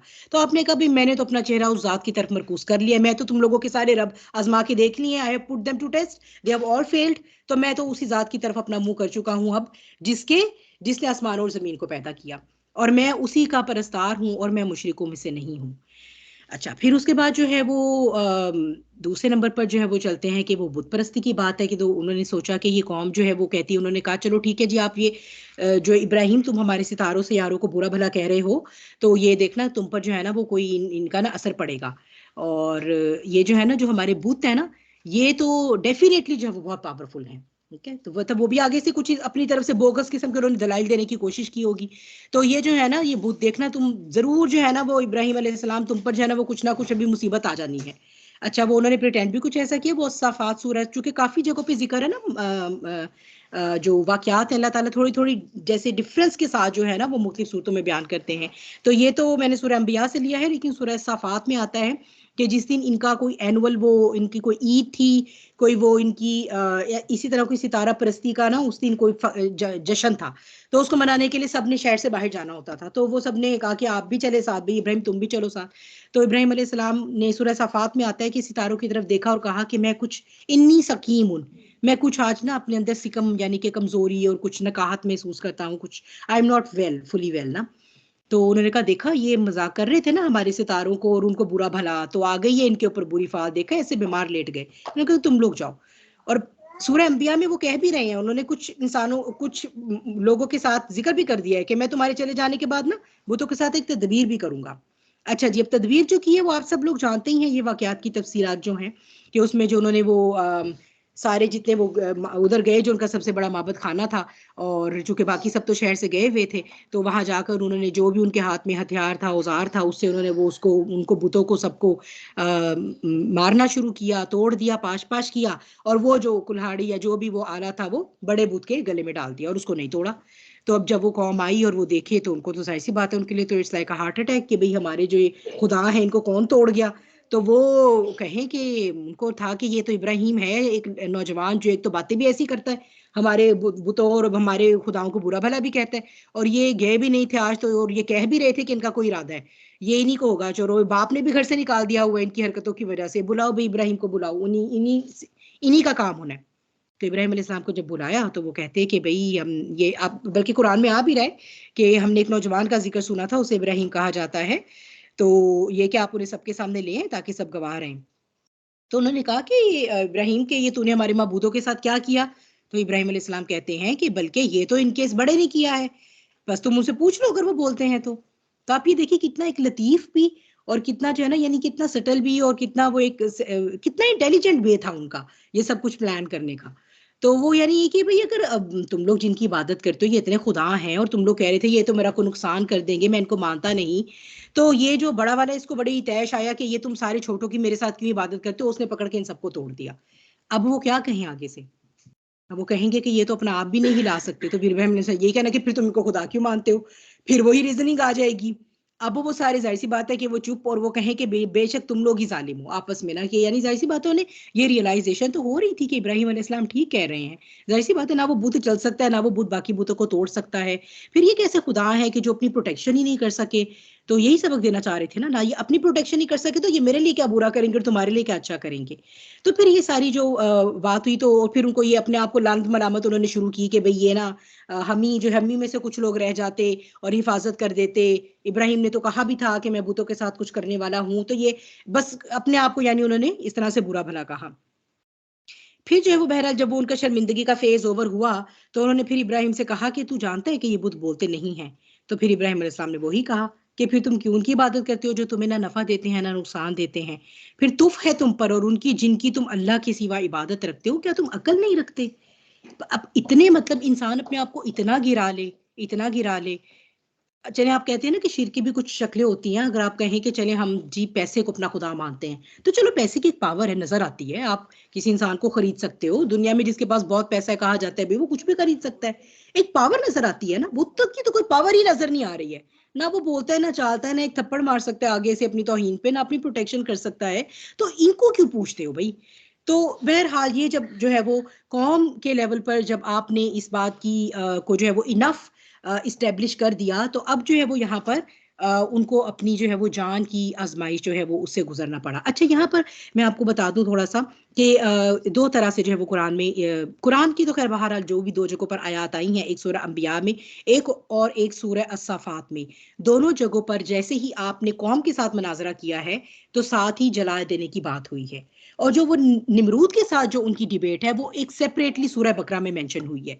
तो कुछ मुफस्सरीन जैसे हमारे क्लासिकल जो मुफस्सरीन हैं जिसमें इमाम सुद्दी आते हैं और अबी बिन हातिम आते हैं या तफसीर तिबरी इमाम तिबरी की आप पढ़ें अगर, तो वो ये कहते हैं कि निमरूद के साथ जो डायलॉग हुआ था वो आग में से जब आप ज़िंदा निकल आए थे तो उसके बाद हुआ था। ठीक है? आम तौर पर हम ये कहते हैं कि निमरूद के साथ जो हमारी एक सबकी कॉम्प्रिहेंशन ये है कि निमरूद के साथ जब डायलॉग हुआ तो आपको आग में फेंका गया था। ठीक है? कुछ इस तरह भी करते हैं तफसीर। मैंने बहरहाल इसलिए इसको यहाँ रखा है क्योंकि कुरानी आयात के हवाले से ये तरतीब ऐसी थी, तो आई ऑलवेज़ प्रेफर कुरान्स जो अल्लाह ताला ने रखी हुई है। अब उन्होंने कहा कि और तो कुछ हो नहीं सकता, अब लोगों ने सवाल करने शुरू कर दिए थे, क्योंकि जो आपने डेमोंस्ट्रेट करके दिखाया, जो आपने लोगों को रीज़निंग की पावर दी, वो होता है ना कि एक मॉब को जगाने वाला कोई आ जाता है। तो अब वो जो बड़े-बड़े मुजावर थे, उनकी इजारादारी तो खतरे में पड़ने वाली थी। अब उन्हें ये था कि क्या करो भई, इसका तो कुछ इंतज़ाम करो, वरना ये तो हमारे लोग अब हमसे आज सवाल करना शुरू हो गए हैं, कल गिरबान में हाथ डालेंगे, परसों हमारा बुत खाना बंद हो गया तो हमारी तो रोज़ी-रोटी खत्म, हम कहाँ जाएँगे? तो ये कुछ करना पड़ना है सीरियसली। तो अब यही कोई हमारे पास रह गया है कि इनको जो है ना वो इनकी जान ही अब ले ली जाए। तो उन्होंने कहा कि अगर कोई तुम अपने माबूदों की मदद कर सकते हो ना, तो बस खत्म कर दो इन्हें, ठीक है? और खत्म भी ऐसा नहीं, ऐसी आग भड़काई गई थी जिसे एक एक टाइम पीरियड तक भड़काया गया। ऐसा नहीं कि सुबह जलाई गई तो शाम आपको फेंक दिया गया। कहा जाता है इस्राएलियात की रिवायात में से है, कहा जाता है जो औरत बीमार हो जाती थी वो औरत मन्नत मान लेती थी कि मुझे सेहत मिलेगी तो मैं इस आग में ईंधन डालूँगी। यानी पूरे इलाके ने एक अरसे तक उस आग का ईंधन इकट्ठा किया था और जब उस आग को जलाया गया था तो उसके शोले बहुत बुलंद थे। उस वक़्त ह्यूमन बीइंग्स भी हाइट में ज़रा ज़्यादा हुआ करते थे, ठीक है? नेवरदलेस वो उस हिसाब से भी बहुत ऊँची आग थी। It was an extraordinary fire, कोई आम नहीं थी कि खाली कोई चूल्हे की आग थी या कोई वैसे आग थी, नहीं। तो एक बाकायदा प्लानिंग के तहत कि भई अगर हमने अपने माबूदों को बचाना है। अब लोगों को यही दिखाना चाह रहे हैं ना कि भई जो भी हमारे माबूदों के खिलाफ जाएगा वो जान से हाथ धोएगा, ठीक है? लेकिन आप अल्लाह के नबी थे, अल्लाह ताला अपने अंबिया की हिफाज़त फरमाते हैं। तो लेकिन अंबिया की ऐसे में से जो है ना वो बाकी लोगों को लेसन चला जाता है ना। तो फिर अब आप ये देखिए कि आप अभी जवान हैं। अच्छा, आपने अल्लाह से ये नहीं कहा, अल्लाह ताला मैं मतलब एक तो अकेला मैं आपका नाम ले रहा हूँ, ऊपर से मैं ही मुश्किलात में हूँ, पैदल पे आप मुझे ही आज़माए जा रहे हैं, एक तो मैं घर से निकाला गया, फिर मतलब मैं आप ही की पहचान दे रहा हूँ, तो अब देखिए मुझे आपकी वज़ह से जो है वो आग में जलना पड़ा। होता है ना, हम तो अल्लाह ताला के ऊपर एहसान जताते हैं ना अगर हम दिन में पूरी 5 वक़्त की नमाज़ें भी पढ़ लें। हाय! मेरे तो चूल्हे ही हिल गए अल्लाह ताला, आज तो मैंने पूरी 5 नमाज़ें आपके लिए ऐसे पढ़ी। आज तो मैंने ये कर दिया अल्लाह के लिए, मैंने तो पता नहीं क्या कर दिया। तो हम तो अल्लाह के ऊपर एहसान जताते हैं। लेकिन चूंकि वो खलीलुल्लाह थे ना, सिर्फ एक थे, द वन एंड ओनली चुने गए थे अल्लाह की तरफ से, तो उन्होंने कहा कि कम व्हाट में, जो आता है आए, जो भी मेरे महबूब की तरफ से आता है आए, मेरी सर आंखों पर। अच्छा, अब जब वो आग में फेंके जाने का वक्त है तो आपकी जुबान पर कलमात हैं, हस्बी अल्लाहु व निअमल वकील, हस्बी अल्लाहु व निअमल वकील। कुछ रिवायात में कहा जाता है, मुझे इसकी ऑथेंटिसिटी इतनी पता नहीं है, कि जिब्राइल अलैहिस्सलाम खुद अपने तौर पर अल्लाह से इजाजत लेकर आए कि इब्राहिम की हेल्प करूं मैं अपने, क्योंकि अल्लाह ताला ने फरिश्तों को दी होती है, नेक लोग होते हैं ना, उनके लिए फरिश्ते इंटरसेशन करते हैं, तो वो अल्लाह से परमिशन लेके और वो खुद से करते हैं इंटरसेशन, उनका अपना दिल होता है कि हम इनके लिए करें। तो इसी तरह हज़रत जिब्राइल अलैहिस्सलाम ने, कहा जाता है, I don't know the authenticity, कि वो आए, जब आए तो उन्होंने कहा कि इब्राहिम मैं आपके लिए कुछ कर सकता हूँ, तो इब्राहिम ने कहा, जिब्राइल अलैहिस्सलाम क्या ये आग अल्लाह के हुक्म से नहीं? तो उन्होंने कहा बिल्कुल अल्लाह के हुक्म से। तो उन्होंने कहा फिर मेरा अल्लाह ही मुझे काफ़ी है, फिर वो ही करेगा मेरे लिए, हस्बी अल्लाहु व निअमल वकील। तो अल्लाह सुब्हानहू व तआला ने अपने वो अल्फाज भी कुरान का हिस्सा बना दिए, कुलना या नारु कूनी बरदम व सलामन, आग न सिर्फ ठंडी हो बल्कि सलामती वाली बन, क्योंकि ठंडा भी तो अगर फ्रोजन टेम्परेचर तक चला जाए तो इंसान के लिए अजियत का बाइस बन जाता है ना, इंसान we can be frozen to death as well. तो वो उसको कहा ना सिर्फ ये कि ठंडी हो जा, बल्कि सलामन, सलामती वाली बन जा इब्राहिम अलैहिस्सलाम के लिए। तो फिर वो भी नवाजता है, जब आप उसके लिए कुछ छोड़ते हैं ना, तो वो आपको तही दामन नहीं रहने देता, वो सिर्फ उस पर्टिकुलर मोमेंट पे आपकी आजमाइश करता है, आपसे एक छोटी सी चीज मांग के। जब आप उसके लिए कुर्बान कर देते हैं ना, तो यकीन करें वो आपको दुनिया में ही इतना भर देता है, और आखिरत का अजर तो अभी पड़ा है, वो तो अभी हमें पता ही नहीं कितना है। अल्लाह कभी अल्लाह की शान के खिलाफ है, वो कभी आपसे कुछ ले, या इंसान उसके लिए कुछ कुर्बान करे और अल्लाह उसको कई गुना बढ़ा कर ना दे, कभी भी नहीं होता।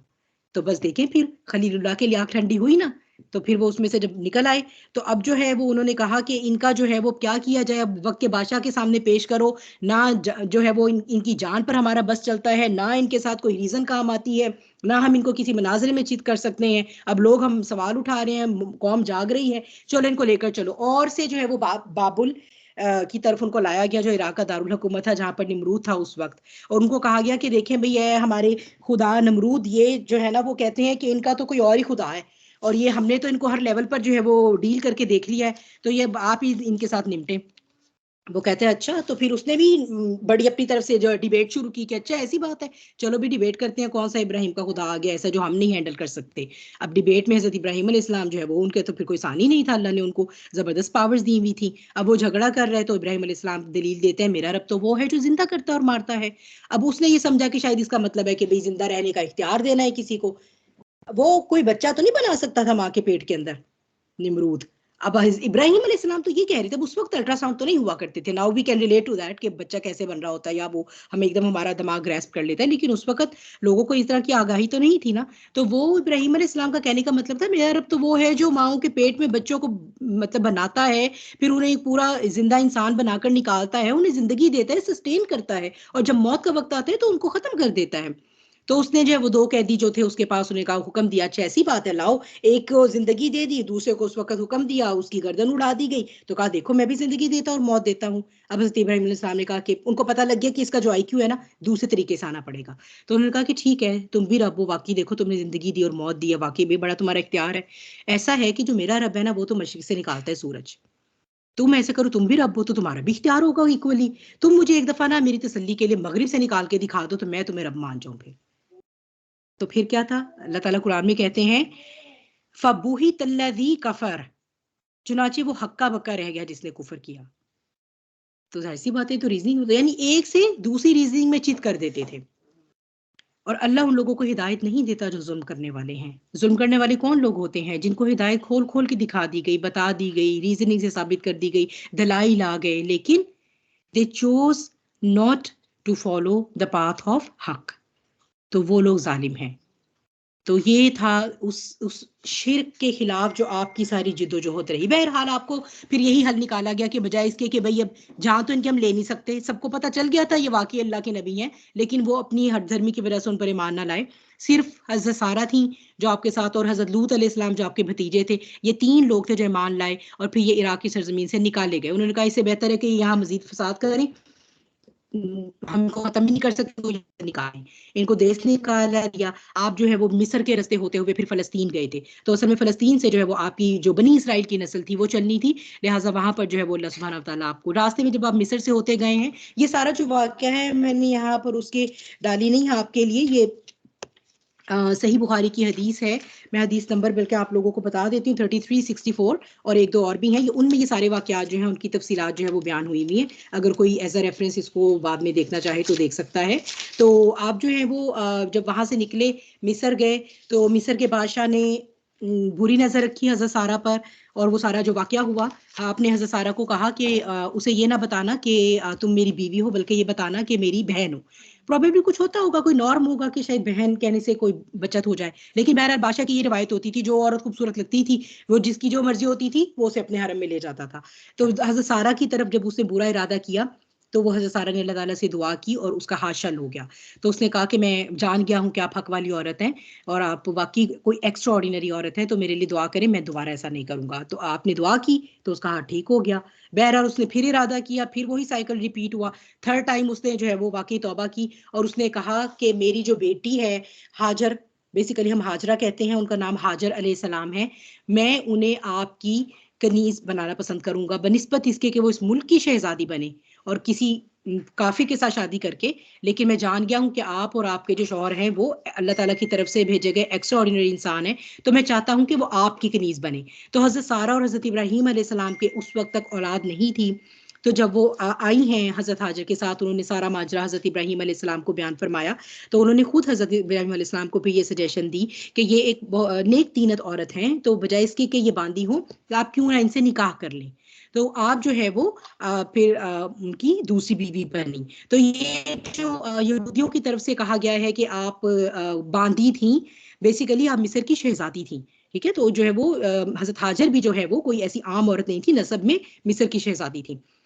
बहरहाल उसके बाद जो है वो आगे चलते हैं, तो ये कोई सिलसिला यहाँ ख़त्म नहीं हुआ। ये नहीं कि अल्लाह ताला ने कहा कि चले भाई इब्राहिम आपका बड़ा इम्तिहान हो गया, बड़ा आप कामयाब हो गए, चले अब जाएं और फ़लस्तीन में जाके बसें और आराम से वहाँ पर अब मेरे दीन की तबलीग करें। अब आप और हज़रत हाजर और हज़रत सारा अलैहिस्सलाम के साथ आप सब जो है वो फ़लस्तीन आकर वहाँ आबाद हो जाते हैं।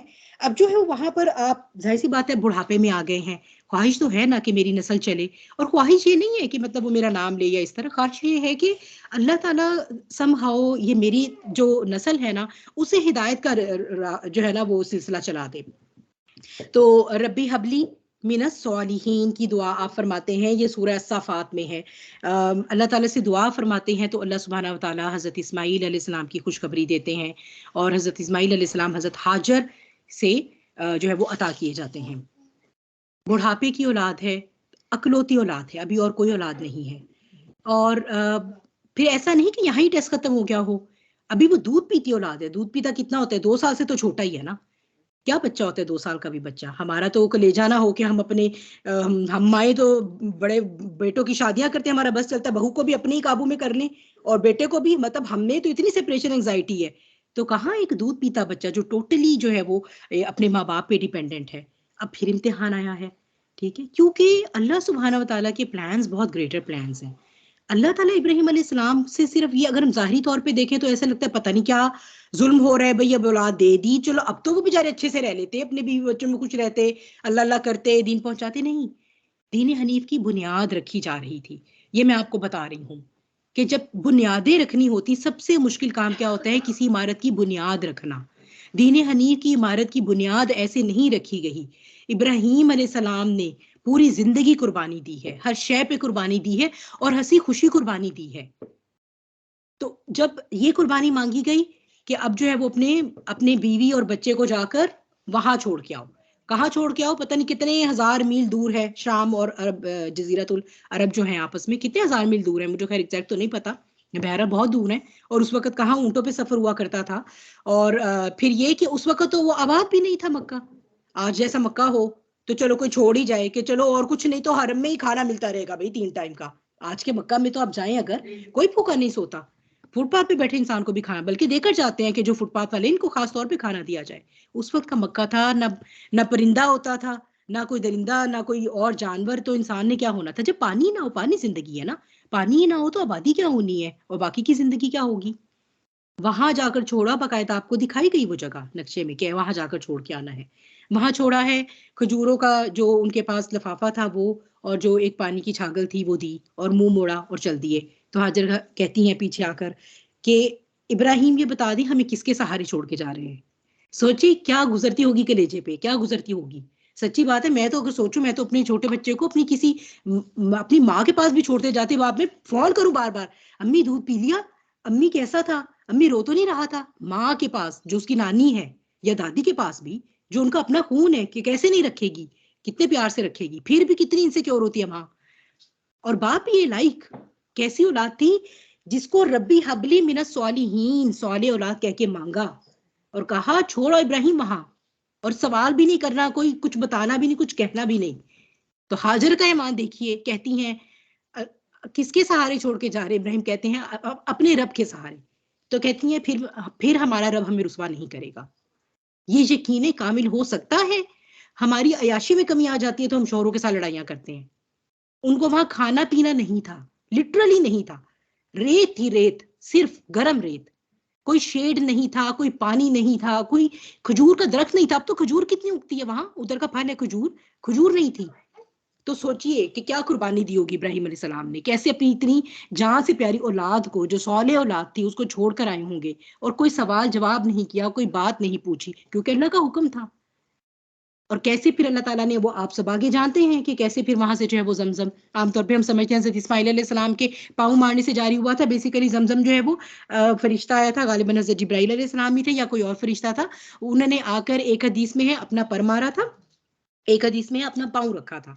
तो दोनों ही सही हदीस है, तो दोनों वेज में से कोई एक वे था जिससे जो है वो वहां से चश्मा फूटा और वो जिंदगी। लेकिन जब हजरत हाजिर तड़पी हैं, और वो जो सफा और मरवा के दरमियान उन्होंने चक्कर लगाए हैं, उस वक्त किसी को पता था आज से 7,000 साल पहले कि अल्लाह ताला अब इसे अगले पता नहीं कितने हजार सालों तक जो भी मुसलमान आएगा वो हाजिर अलैहिस्सलाम की इस सुन्नत को फॉलो करेगा। कितना बड़ा एजाज है, कितना बड़ा एजाज है। कैसी शोहरत है जो उस वक्त एक नॉन डिजिटल दौर में के इंसान को मिली। आज का मैं कहती हूँ इंसान जो है, जो अगर आप कोई आज की सेलिब्रिटी भी उठा के देख लें, उसे कितने इंसान फॉलो करते होंगे, बहुत भी फॉलो कर लेंगे। दुनिया की 7.5 अरब आबादी में से कोई 2 अरब, 3 अरब, मैक्सिमम 4 अरब भी किसी वैसे करते नहीं है किसी भी सेलिब्रिटी को इतने इंसान। लेकिन अगर करते भी होंगे 2-3 अरब भी, आप सोचिए हजरत इब्राहिम अलैहिस्सलाम से लेके आज तक कितने अरब मुसलमान गुजर चुके, और अभी कितने अरब आने हैं क़यामत तक। और कैसे अल्लाह ने वो सुन्नत जिंदा रखी है। मैंने कहा ना, अल्लाह के लिए कुछ छोड़ते हैं, वो इतना ज्यादा देता है, वो इतना देता है, क्योंकि वो अपनी शान के मुताबिक देता है। हम अपनी हिम्मत के मुताबिक कुर्बान करते हैं, पर इंसान भी अपनी हिम्मत के मुताबिक कम कुर्बान नहीं करता। जो उनकी कुर्बानी थी वो भी कम नहीं थी, और जो देने वाला था बादशाह, उसकी देन भी कम नहीं थी। क्या एजाज दिया, क्या एजाज दिया है उस औरत को जो नबी तो नहीं थी, पर आज हर मुसलमान मर्द और औरत वहां पर उम्रा करने जाए या हज करने जाए तो वो सफा और मरवा की सही करेगा। तो आप देखिए कि हमारी कितनी इंपॉर्टेंट इबादत का रुकन बन रहा था असल में, किसी के वहमो गुमान में भी नहीं था। हाजिर हाजिर भी नहीं जानती थी कि ये जो मैं कर रही हूँ ये तो इस दीन हनीफ की एक बुनियाद बन रही है, उसका रुकन बन रहा था ना। लेकिन उसका उसवा कैसा था।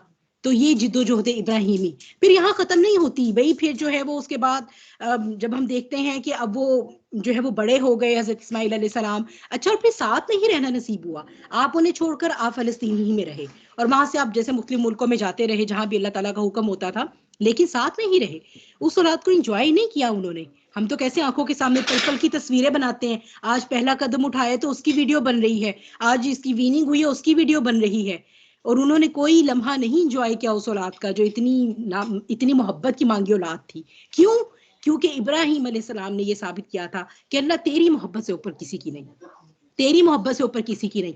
हम तो अपने नफ्स की मोहब्बतों के इतने गुलाम हैं कि हमें तो रिश्तेदारों की बात पीछे करें, हमें तो जो चीज खुद छोड़नी पड़ती है ना नफ्स पे वो पत्थर रख के, हम तो उसे छोड़ना पसंद नहीं करते। तो वो इब्राहिम अलैहिस्सलाम थे ना, खलीलुल्लाह थे। इसलिए तो अब क्या है कि जब वो कहती हैं कि ये, बल्कि आपके सामने वो दुआ भी आ गई सूरह सफात की, वही आयत है, रब्बी हबली मिनस सालिहीन। चुनाचे हमने उसे बहुत हिल्म वाले लड़के की बिशारत दी। तो हज़रत इस्माईल अलैहिस्सलाम का जो करेक्टरिस्टिक थी उनकी पर्सनैलिटी की, वो हिल्म था, बुर्दबारी थी। और हज़रत इसहाक की खुशखबरी जब दी गई थी तो उनके बारे में ये कहा गया था वो इल्म वाले थे। इसीलिए अगर आप देखें तो बनी इसराइल और यहूद इल्म में बहुत आगे हैं आज भी। इल्म में और टेक्नोलॉजी में वो रूल कर रहे हैं दुनिया को आज भी। And they have always been like that, क्योंकि हज़रत इसहाक अलैहिस्सलाम की जो खसूसियत थी वो इल्म, यानी उनके जेनेटिक्स में ही अल्लाह ताला ने उन्हें इंटेलेक्ट और इल्म और नॉलेज को जो है ना वो एक्सप्लोर करना उनको रखा हुआ था। और हज़रत इस्माईल अलैहिस्सलाम की तरफ जो है वो इल्म था। इसीलिए जब नबी करीम सल्लल्लाहु अलैहि वसल्लम आए तो वो नबी उम्मी थे, लिखना पढ़ना नहीं जानते थे। इल्म इतना इंपॉर्टेंट नहीं था, लेकिन आपकी फितरत की जो वो थी, नरमी थी, वो अल्लाह ताला ने फरमाया ना कि ये तो अल्लाह का फजल है कि है नबी कि आप मोमिनीन के हक में इतने रहीम हैं, इतने रहम करने वाले हैं, इतने हलीम हैं। अगर आप तंदखू होते तो ये आपके इर्द गिर्द से छट जाते। तो ये देखें आप कैसे वो हमारे आबा से जो जहां से लड़ियां बनी है ना दोनों, वहीं से ये आ रही हैं खसूसियात। तो हिल्म वाला वो लड़का जब भागने दौड़ने की उम्र को पहुंचा तो उसने कहा, यानी किसने कहा, हजरत इब्राहिम अलैहिस्सलाम ने कहा, ए मेरे प्यारे बेटे, बेशक मैं ख्वाब देखता हूं कि मैं तुझे यकीनन जिबा कर रहा हूं। यानी फलस्तीन में है, ख्वाब आए और अब सफर करके आए हैं बेटे के साथ छुट्टियां गुजारने नहीं। और बेटा भी ऐसी तरबियत है, हाजर अलैहिस्सलाम जैसी माँ की तरबियत है, और इब्राहिम अलैहिस्सलाम के जीन्स हैं, और इस्माइल अलैहिस्सलाम खुद हैं, तो क्या होंगे, जाहिर सी बात है। उन्हें भी मालूम है कि मेरे वालिद नबी हैं, और वो बगैर किसी पर्पस के नहीं आए होंगे। तो अगर आप जब हदीस में वाक़े की डिटेल पढ़ते हैं तो जब इब्राहिम अलैहिस्सलाम तशरीफ लाते हैं तो इस्माइल अलैहिस्सलाम फरमाते हैं, जी अब्बा जान बताइए कैसे आना हुआ। उन्हें मालूम है किसी मकसद से आए होंगे, अल्लाह ताला ने उन्हें किसी मकसद से भेजा है। तो वो फरमाते हैं कि ए मेरे बेटे, मैं बेशक ख्वाब देखता हूँ कि तुझे यकीनन ज़िबा कर रहा हूँ, अब तू देख तेरी क्या राय है। अच्छा, फिर भी आप देखिए कि कितना एक प्यारा स्टाइल है। ऐसा नहीं कहा कि मैं ख्वाब देख रहा हूँ और चूंकि अल्लाह की तरफ से है ख्वाब तो चलो भाई मेरे साथ मैंने ज़िबा करना है, नहीं। फिर भी एक उनकी राय पूछ रहे हैं, उनको एक उनकी एक सेल्फ रिस्पेक्ट का ख्याल है कि भैया वो बड़ा बच्चा है, अब मैं देखूं। और तो दूसरा इससे ये भी पता लग जाएगा कि उनकी अपनी जो है वो फितरत जो है वो कितनी अल्लाह ताला की मुती है। तो जो है वो आगे से जो बेटे हैं वो सोने पे सुहागा हैं, ठीक है। तो वो क्या कह रहे हैं, अब्बा जान आपको जो हुक्म दिया गया है कर गुजरें। और बेटे भी ऐसे नहीं कि कहें कि अब्बा जान बस ही नहीं होते हमारी तो जिंदगी के इम्तिहान। हमें तो अगर पूरी जिंदगी, कभी हमारी कोई एक आजमाइश 20-30 सालों के लिए लंबी हो जाए, कभी हमारे साथ कोई सेहत की लग जाती है, तो हम क्या कहते हैं, खत्म ही नहीं होती हमारी तो जिंदगी की आजमाइश, इतनी लंबी हो गई, कितना सब्र करूं, कब से मेरे साथ है ये चीज, कब से तो सब्र करती हूँ फिर भी नहीं जाती। और उन पर आफरीन है, उन पर आफरीन है कि उन्होंने नहीं कहा, उन्होंने नहीं कहा, अल्लाह वहां छोड़ आया था, अब गले पे ही छुरी चला दूं क्या। ना ही हज़रत इस्माइल अलैहिस्सलाम कहते हैं कि अब्बा जान ये किस किस्म का नबी होना हो गया भाई, भाई हो गई आजमाइश, अब और कितनी चलेगी, पूरी जिंदगी आजमाइश हो गई, ना मुझे आपको साथ रहना नसीब हुआ, अब आप आए गले पे छुरी चलाने की बातें कर रहे हैं। नहीं, कहते हैं अब्बा जान आपको जो हुक्म दिया गया है आप कर गुजरे, अगर अल्लाह ने चाहा तो उन करीब आप मुझे सब्र करने वालों में से पाएंगे। कैसी बात कही है उस बेटे ने भी, कैसी बाप की हिम्मत बंधाई है। जानते हैं अल्लाह के नबी जरूर हैं पर हैं तो मेरे बाप ना, इनके दिल में मेरी जो मोहब्बत है, और उस वक्त तक वो अकलौती औलाद है, अकलौती औलाद है। ये जुमला हजरत हाजिर की तरबियत को रिप्रेजेंट कर देता है कि कैसे उन्होंने कहा है कि आप यकीनन मुझे इस्तकामत वाला भी पाएंगे, सब्र वाला भी पाएंगे, कि मैं ये अल्फाज कहूंगा तो बाप का हौसला भी बढ़ेगा।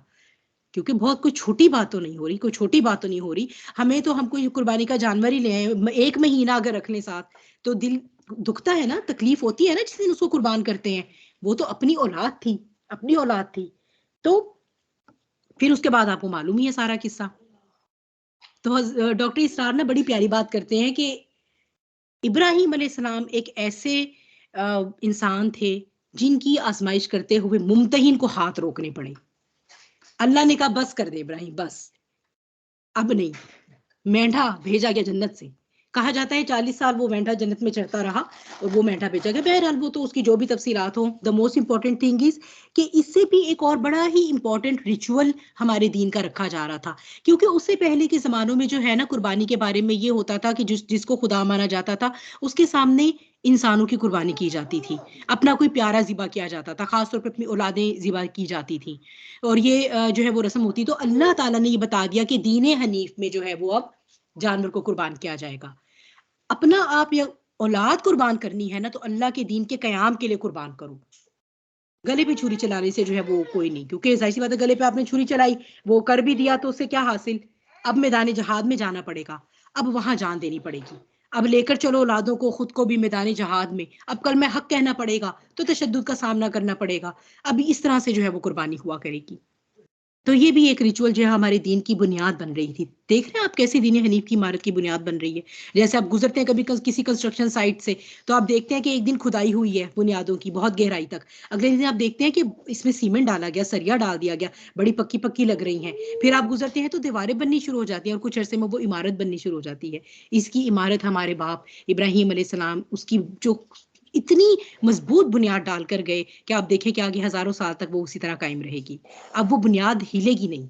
अल्लाह ताला ने कहा है ना कि मेरा नाम लेने का वाला एक ग्रोह इस दुनिया में हमेशा मौजूद रहेगा, चाहे कितना ही बातिल गालिब आ जाए। तो ये वो बुनियाद थी जो सीसा पिलाई बुनियाद इब्राहिम अलैहिस्सलाम रख के गए थे। और सिर्फ वही नहीं, उनकी फैमिली ने उनके साथ कुर्बानी दी। हजरत हाजर ने दी, हजरत सारा ने दी, हजरत इस्माइल अलैहिस्सलाम ने दी, हजरत इसहाक अलैहिस्सलाम ने दी, सब ने ऐसा फैमिली वो किया। जब भी तो जो है वो उनके एक एक रिचुअल को अल्लाह ताला ने इस दीन हनीफ की बुनियाद बनाया। तो कैसे जो है वो आज हम इब्राहिम अलैहिस्सलाम का नाम लेते हैं। तो फिर अल्लाह ताला क्या कहते हैं, सलामुन अला इब्राहिम, अल्लाह कह रहे हैं मेरा रब। सोचिए जिसको अल्लाह ताला से ये सर्टिफिकेट मिल जाए, सलामती हो इब्राहिम पर, सलामती हो, तो उसकी तो दुनिया और आखिरत सफल हो गई ना। सोचिए क्या अजीम, क्या वो टाइटल, क्या मुकाम होगा वो। और कैसे हमें अल्लाह ने इतने हजार सालों बाद कुरान में वो अल्फाज लिख दिए, ताकि ये अब तक क्यामत, क्योंकि कुरान ने तो अब तक क्यामत रहना है इंशाल्लाह। तो ये जो है वो कि क्यामत तक जो है जो मुसलमान आएगा, पता नहीं और कितने हजार साल गुजर जाएंगे, और वो बैठकर याद करेगा हमारे बाप होते थे इब्राहिम, और उन पर अल्लाह ने सलामती भेजी, और उनको अल्लाह ने अपना खलील कहा, तो उन्होंने क्या ऐसा किया था। लेट्स एक्सप्लोर, तो पता चलेगा ये जो दीन, ये जो मैं और आप आज घर की लग्जरीज में बैठ के मजे से नमाज पढ़ते हैं, ये कैसे जो है वो हमारे उस बाप की, उस हमारे हमारे सैयदना की, हमारे आका की कुर्बानी से जो है वो उसकी बुनियादें रखी गई थी, और फिर उसकी इमारत पूरी हो गई थी। और फिर उसमें सिर्फ एक ईंट बच गई थी जिसकी दुआ आप करके गए थे, और वो फिर नबी करीम सल्लल्लाहु अलैहि वसल्लम की शक्ल में। तो फिर यहाँ पर जब मुमतहिन ने हाथ रोका कि बस इब्राहिम, बस बस आप पास हो गए, तो ये भी अल्लाह ने कुरान का हिस्सा बना दिया।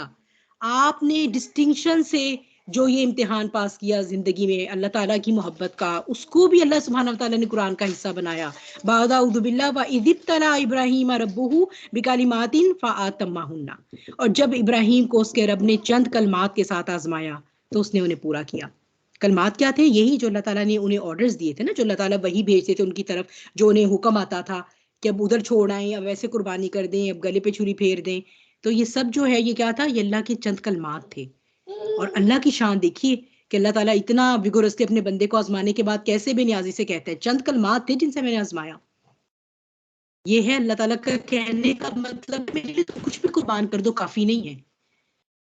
है ना, जो मैं रब हूं ना तुम्हारा, तुम मेरे लिए कुछ भी कुर्बान करो, एक इस्माइल छोड़ के हजार इस्माइल भी कुर्बान करोगे तो वो काफी नहीं होगा, लेकिन मैं कदरदान हूं, मैं कदर करता हूं। मुझे पता है कि एक इस्माइल के गले पे छुरी चलाना भी इब्राहिम अलैहिस्सलाम का इनफ एग्जाम था। तो लेकिन वो जिसे कहते हैं मुमतहिन को हाथ रोकने पड़े, इम्तिहान देने वाले ने बस ना की। और अगर इससे ज्यादा भी अल्लाह ताला मांगता तो इससे ज्यादा भी इब्राहिम अलैहिस्सलाम कुर्बान करते, और सिर्फ एक अकलौती अभी औलाद थी। तो अल्लाह ताला कहते हैं कि फिर अल्लाह ताला ने उन्हें जो है वो मनसब इमामत दिया, कि अल्लाह ने कहा बेशक मैं तुझे सब लोगों के लिए इमाम बनाने वाला हूँ। तो इब्राहिम अलैहिस्सलाम ने कहा और मेरी औलाद में से भी। तो अल्लाह ने कहा मेरा अहद जालिमों को नहीं पहुंचेगा। आप ये देखिए अल्लाह ताला कितना बेनियास है, इतना सब कुछ करने के बावजूद भी इब्राहिम अलैहिस्सलाम दुआ फरमाते हैं, तो अल्लाह ताला कहते हैं आपकी नस्ल में से जो मेरा बंदा बन के रहेगा, जो दीन हनीफ पे रहेगा, उसको जो है वो मेरा अहद पहुंचेगा, लेकिन जो जुल्म करेगा उसे मेरा अहद नहीं पहुंचेगा। तो इसलिए जो है वो अल्लाह ने आपकी ये दुआ तो कबूल फरमाई कि आपको इमाम बनाया, और आपको जो है वो आप ही से फिर अंबिया का सिलसिला चला। लेकिन ये कि ये सारी की सारी उम्मत जो है वो बाकी लोग अपने माल के जिम्मेदार होंगे। सिर्फ ये नहीं कि इब्राहिम अलैहिस्सलाम की औलाद में से हैं तो वो सब ऑटोमेटिकली जन्नत में जाएंगे। ये अल्लाह ताला जो है वो साथ साथ अपना जलीलुल कदर होना जो है वो इंसान को साथ साथ रिमाइंड करवाता है। तो इब्राहिम अलैहिस्सलाम की जो है ये जिद्दोजहद जब ख़त्म होती है तो उसके बाद फिर जो है वो अल्लाह ताला का हुक्म आता है। अब ये दीन की बुनियाद जो है वो बाकायदा सिंबॉलिक रखी जा रही है काबे की शक्ल में, कि जो है वो हमने हुक्म दिया इब्राहिम और इस्माइल अलैहिस्सलाम को कि तुम दोनों मेरा घर पाक करो, तवाफ करने वालों, एतकाफ करने वालों और रुकू और सजूद करने वालों के लिए। तो आप देखिए कि कैसे आज वो सिंबल, वो मक्का जो है वो खड़ा है। हत्ता कि जब अरब बुत परस्ती में पड़ गए थे उस वक़्त भी बैतुल्लाह की बहुत ज़्यादा कदर थी। कुरैश जो है ये पूरे अरब में क्यों जो है वो कदर की निगाह से देखे जाते थे, क्योंकि ये बैतुल्लाह के वाली थे इसलिए। तो बैतुल्लाह की जो अहमियत रही है वो जब ये हमारे सैयदना इब्राहिम और इस्माइल अलैहिस्सलाम बना गए हैं जब से, तब से जो है ये रही है। चाहे उन्होंने वहां बुत रख दिए हैं, चाहे शिर्क परस्ती शुरू हो गई थी, लेकिन जो बैतुल्लाह आना, हर साल लोग हज के लिए आया करते थे, इवन पहले भी। बस ये और फर्क था कि वो उनके हज के मनासिक जो थे वो डिस्टॉर्टेड थे, बरहना हज किया करते थे। फिर ये कि वहां पर बुत रख दिए थे तो बुतों को भी वहां पर पूछते थे, बिसाइड्स अल्लाह, अल्लाह को पुकारते थे, साथ बुतों को पुकारते थे। तो लेकिन वो जो दीन की बुनियाद वो रख कर गए, उसकी अहमियत वही रही। ना सिर्फ ये, बल्कि उन्होंने दुआ की, क्या मेरे रब इस जगह को अमन वाला शहर बना, और इसके बाशिंदों में से जो अल्लाह यौम आखिरत पर ईमान लाए उन्हें फलों में से रिस्क दे। तो अल्लाह सुब्हानहू तआला ने उसका कितना प्यारा जवाब दिया है कि ठीक है, आपकी दुआ कबूल होगी, रिस्क कम नहीं होगा इस सरजमीन पे, लेकिन जो कुफर करेगा उसे मैं थोड़ा सा फायदा जरूर दे दूंगा। यानी इस रिस्क से, इस चहल पहल से दुनिया की, इस शान शौकत से, और ये जो इतने फल आ रहे हैं और ये जो इतना ऑयल निकल रहा है जिसकी बिना पर आज आप सऊदी और गल्फ को वो देखते हैं, जो आज से 100 साल पहले भी नहीं था। तो ये इस सब की बिना पर कोई इस धोखे में ना रहे कि कोई ये ना समझे कि वो मक्का या मदीना में रहता है तो ऑटोमेटिकली बख्शिश हो जाएगी। अल्लाह ताला ने बार बार ये बात क्लियर कर दी है कि हिसाब, ईमान और आखिरत में मेरे सामने जो खड़ा होना है ना, वो तुम्हारे ईमान के ऊपर है, वो तुम्हारे आमाल के ऊपर है। तो कोई ये ना समझे कि वो सिर्फ इसलिए कि वो दीन इस्लाम का नाम लेता है, कलमा पढ़ता है, या वो कहता है कि मैं हजरत इब्राहिम से बिलोंग करता हूँ, या वो ये कहता है कि मैं हजरत मोहम्मद सल्लल्लाहु अलैहि वसल्लम का उम्मती हूँ, तो ऑटोमेटिकली जो है वो उसको जहन्नुम की आग से निजात मिल जाएगी। अल्लाह के यहाँ ऐसी कोई अंधी बंदर बांट नहीं है, ना ही कोई नस्ल परस्ती है। अगर उस दिन शिफात काम आएगी भी, तो वो उन नेक इंसानों की जिन्हें अल्लाह ताला खुद इजाजत देंगे कि हाँ तुम अब शिफात कर सकते हो अपने अपनों के लिए। और हमें चाहिए हम शिफात करने वालों में से, में होने वालों में से होने को टारगेट करें, ना कि ये देखते रहे कि हमारी कोई शिफात करने आए। ठीक है, तो हम ऐसे नेक बने कि अल्लाह ताला हमें अलाउ करें कि जाओ जाके अपने और साथियों को आग से निकाल के लाओ, ना कि अल्लाह रहम करे कि आग में कोई जल रहा हो और वो ये कहे कि कोई मेरी शिफात करे आके। तो इस सब के बाद भी, इस सब के बाद आप वो आजिज़ी देखिए कि जब इब्राहिम और इस्माइल बैतुल्लाह की बुनियादें ऊंची कर रहे हैं, तो अब ऐसे नहीं है हम तो कुछ कर लेते हैं तो कितना अपने आप को समझते हैं ना कि हमने तो सारी जिंदगी अल्लाह ताला के दीन की खिदमत की, बड़ा ही काम किया अल्लाह के लिए, बड़े ही मैंने कुरान के दर्स दिए, मैंने बड़ा ऐसे किया, पता नहीं मैंने उसके रास्ते में क्या क्या मुश्किलात बर्दाश्त की। तो बस अब ये तो मैं अल्लाह से यही, हाँ ये जो मेरी औलाद आज मैं देख रही हूँ, ये तो उसी का समरा मुझे मिला है। हम तो ऐसे अल्लाह के ऊपर इतने कम ज़र्फ है कि कुछ कर लेते हैं तो उसका एहसान। आज इस इंसान की क्या ज़र्फ होता है, वो हमें यहाँ से पता चलता है। क्या कुछ नहीं किया जो हम सारा अभी देख कर आए हैं, और साथ बैतुल्लाह की बुनियादें ऊंची कर रहे हैं, अल्लाह के उस घर की जिसकी इबादत होने जा रही है हजारों साल तक, क़यामत तक, रहती दुनिया तक, इतना बड़ा काम करने जा रहे हैं। तो क्या कह रहे हैं, ये नहीं कह रहे कि अच्छा अल्लाह ताला देखे मैंने तो बहुत कुछ कर लिया, अब तो आप खुश है ना मेरे से। नहीं, क्या कहते हैं, ए हमारे रब, तू हमसे ये कबूल कर ले। सुबहान अल्लाह, सुबहान अल्लाह। अगर इब्राहिम की नेकी कबूल नहीं होती तो हमारी तो कभी भी कबूल नहीं हो सकती। कितनी बड़ी बात है। कोई, यानी ये आजिज़ी की इंतहा है कि अभी भी ये नहीं कहा कि अल्लाह देखे मैंने तो क्या कुछ नहीं कर दिया, कह रहे हैं अल्लाह कबूल कर लेना हमसे, क्योंकि वो जानते हैं कि वो जो शान है ना मेरे रब की, उसके लिए मैं कुछ भी कर दूं वो कम है। तो उसका हक नहीं हम अदा कर, अल्लाह का हम हक नहीं अदा कर सकते।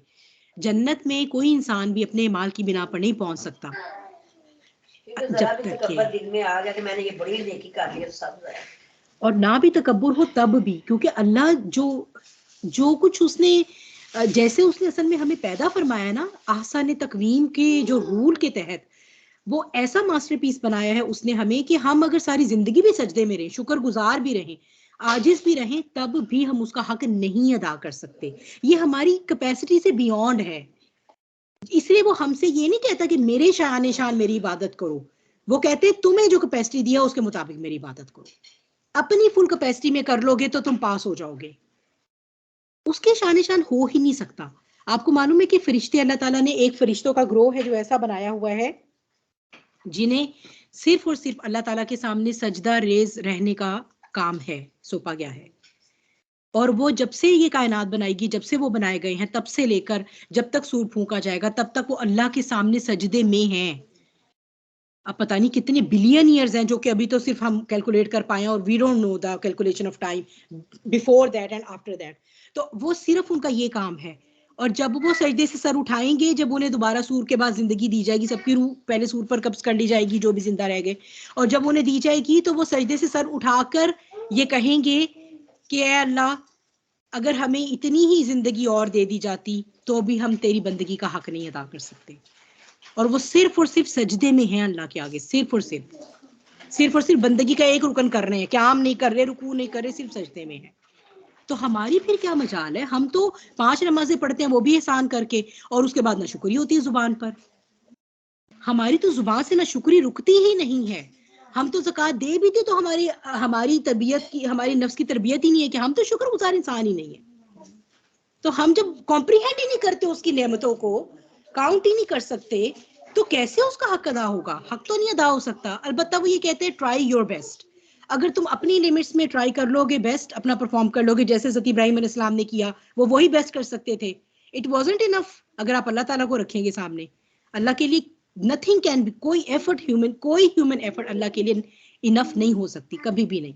It is beyond human capacity. लेकिन उन्होंने अपने हिसाब से बेस्ट किया। अगर हम अपने हिसाब से बेस्ट कर लेंगे तो हम अल्लाह की रहमत को अर्न कर सकेंगे। तो क्या कहते हैं कि मेरे रब, जो कुछ मैं तेरे लिए कर सकता था मैंने किया, कोई इससे और भी इम्तिहान होता, मैं कोई और चीज़ भी कुर्बान कर सकता, मेरे बस में होता मैं करता, लेकिन ये वैलिड तब होगा सारा कुछ जब तू इसे कबूल कर लेगा। और ए रब, बेशक तू ही खूब सुनने वाला और खूब जानने वाला है। ये तू ही जानता है कि वो क्या स्ट्रगल थी मेरी, तू ही जानता है कि वो कैसा दिल था मेरा जब मैंने इस्माइल के गले पे छुरी चलानी थी, तू ही जानता था, लेकिन मैंने सिर्फ तेरी मोहब्बत के लिए किया। तो है हमारे रब, हम दोनों को अपना फर्मा बरदार बना।